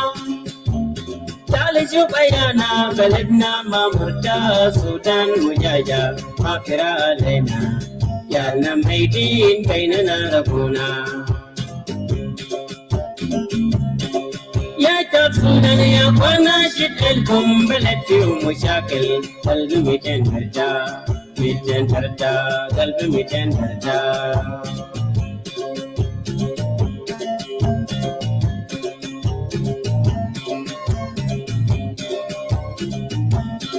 يا تفصلنا يا قنا شدلكم بلدي ومشاكل قلبي 200 درجة 200 درجة قلبي 200 درجة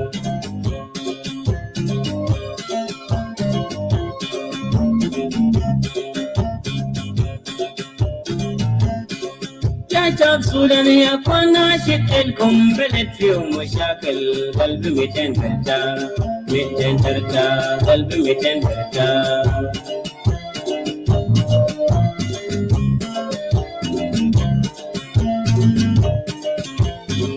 أنا بكيد عشانكم يا سودان شكلكم يا جماعة شكلكم يا جماعة ربنا بيساعد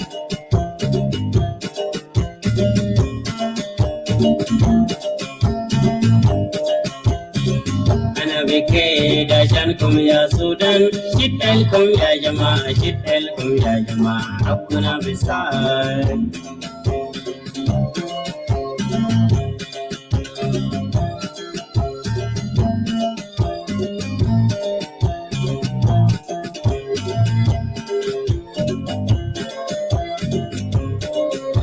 Our village living in Sudan, order or God.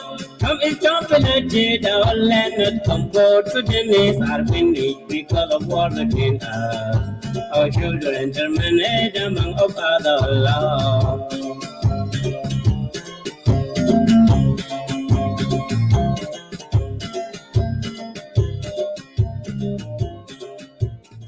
Thank you so much, Gordon Kong. We shall meet again next 2 weeks, guys. God bless you. Go in peace. This is a great. It's your boy, young I give him that thing. Control like a state, America. Banyi ban control like a state, America. Banyi ban walk on the lake, Kankaro, what I know. Oga level like gear, pow, lake. Panda with Yay, America. Panya, Dolabano, Chingatonga, Pandon, could you ever buy a check out? Papu Panda, you,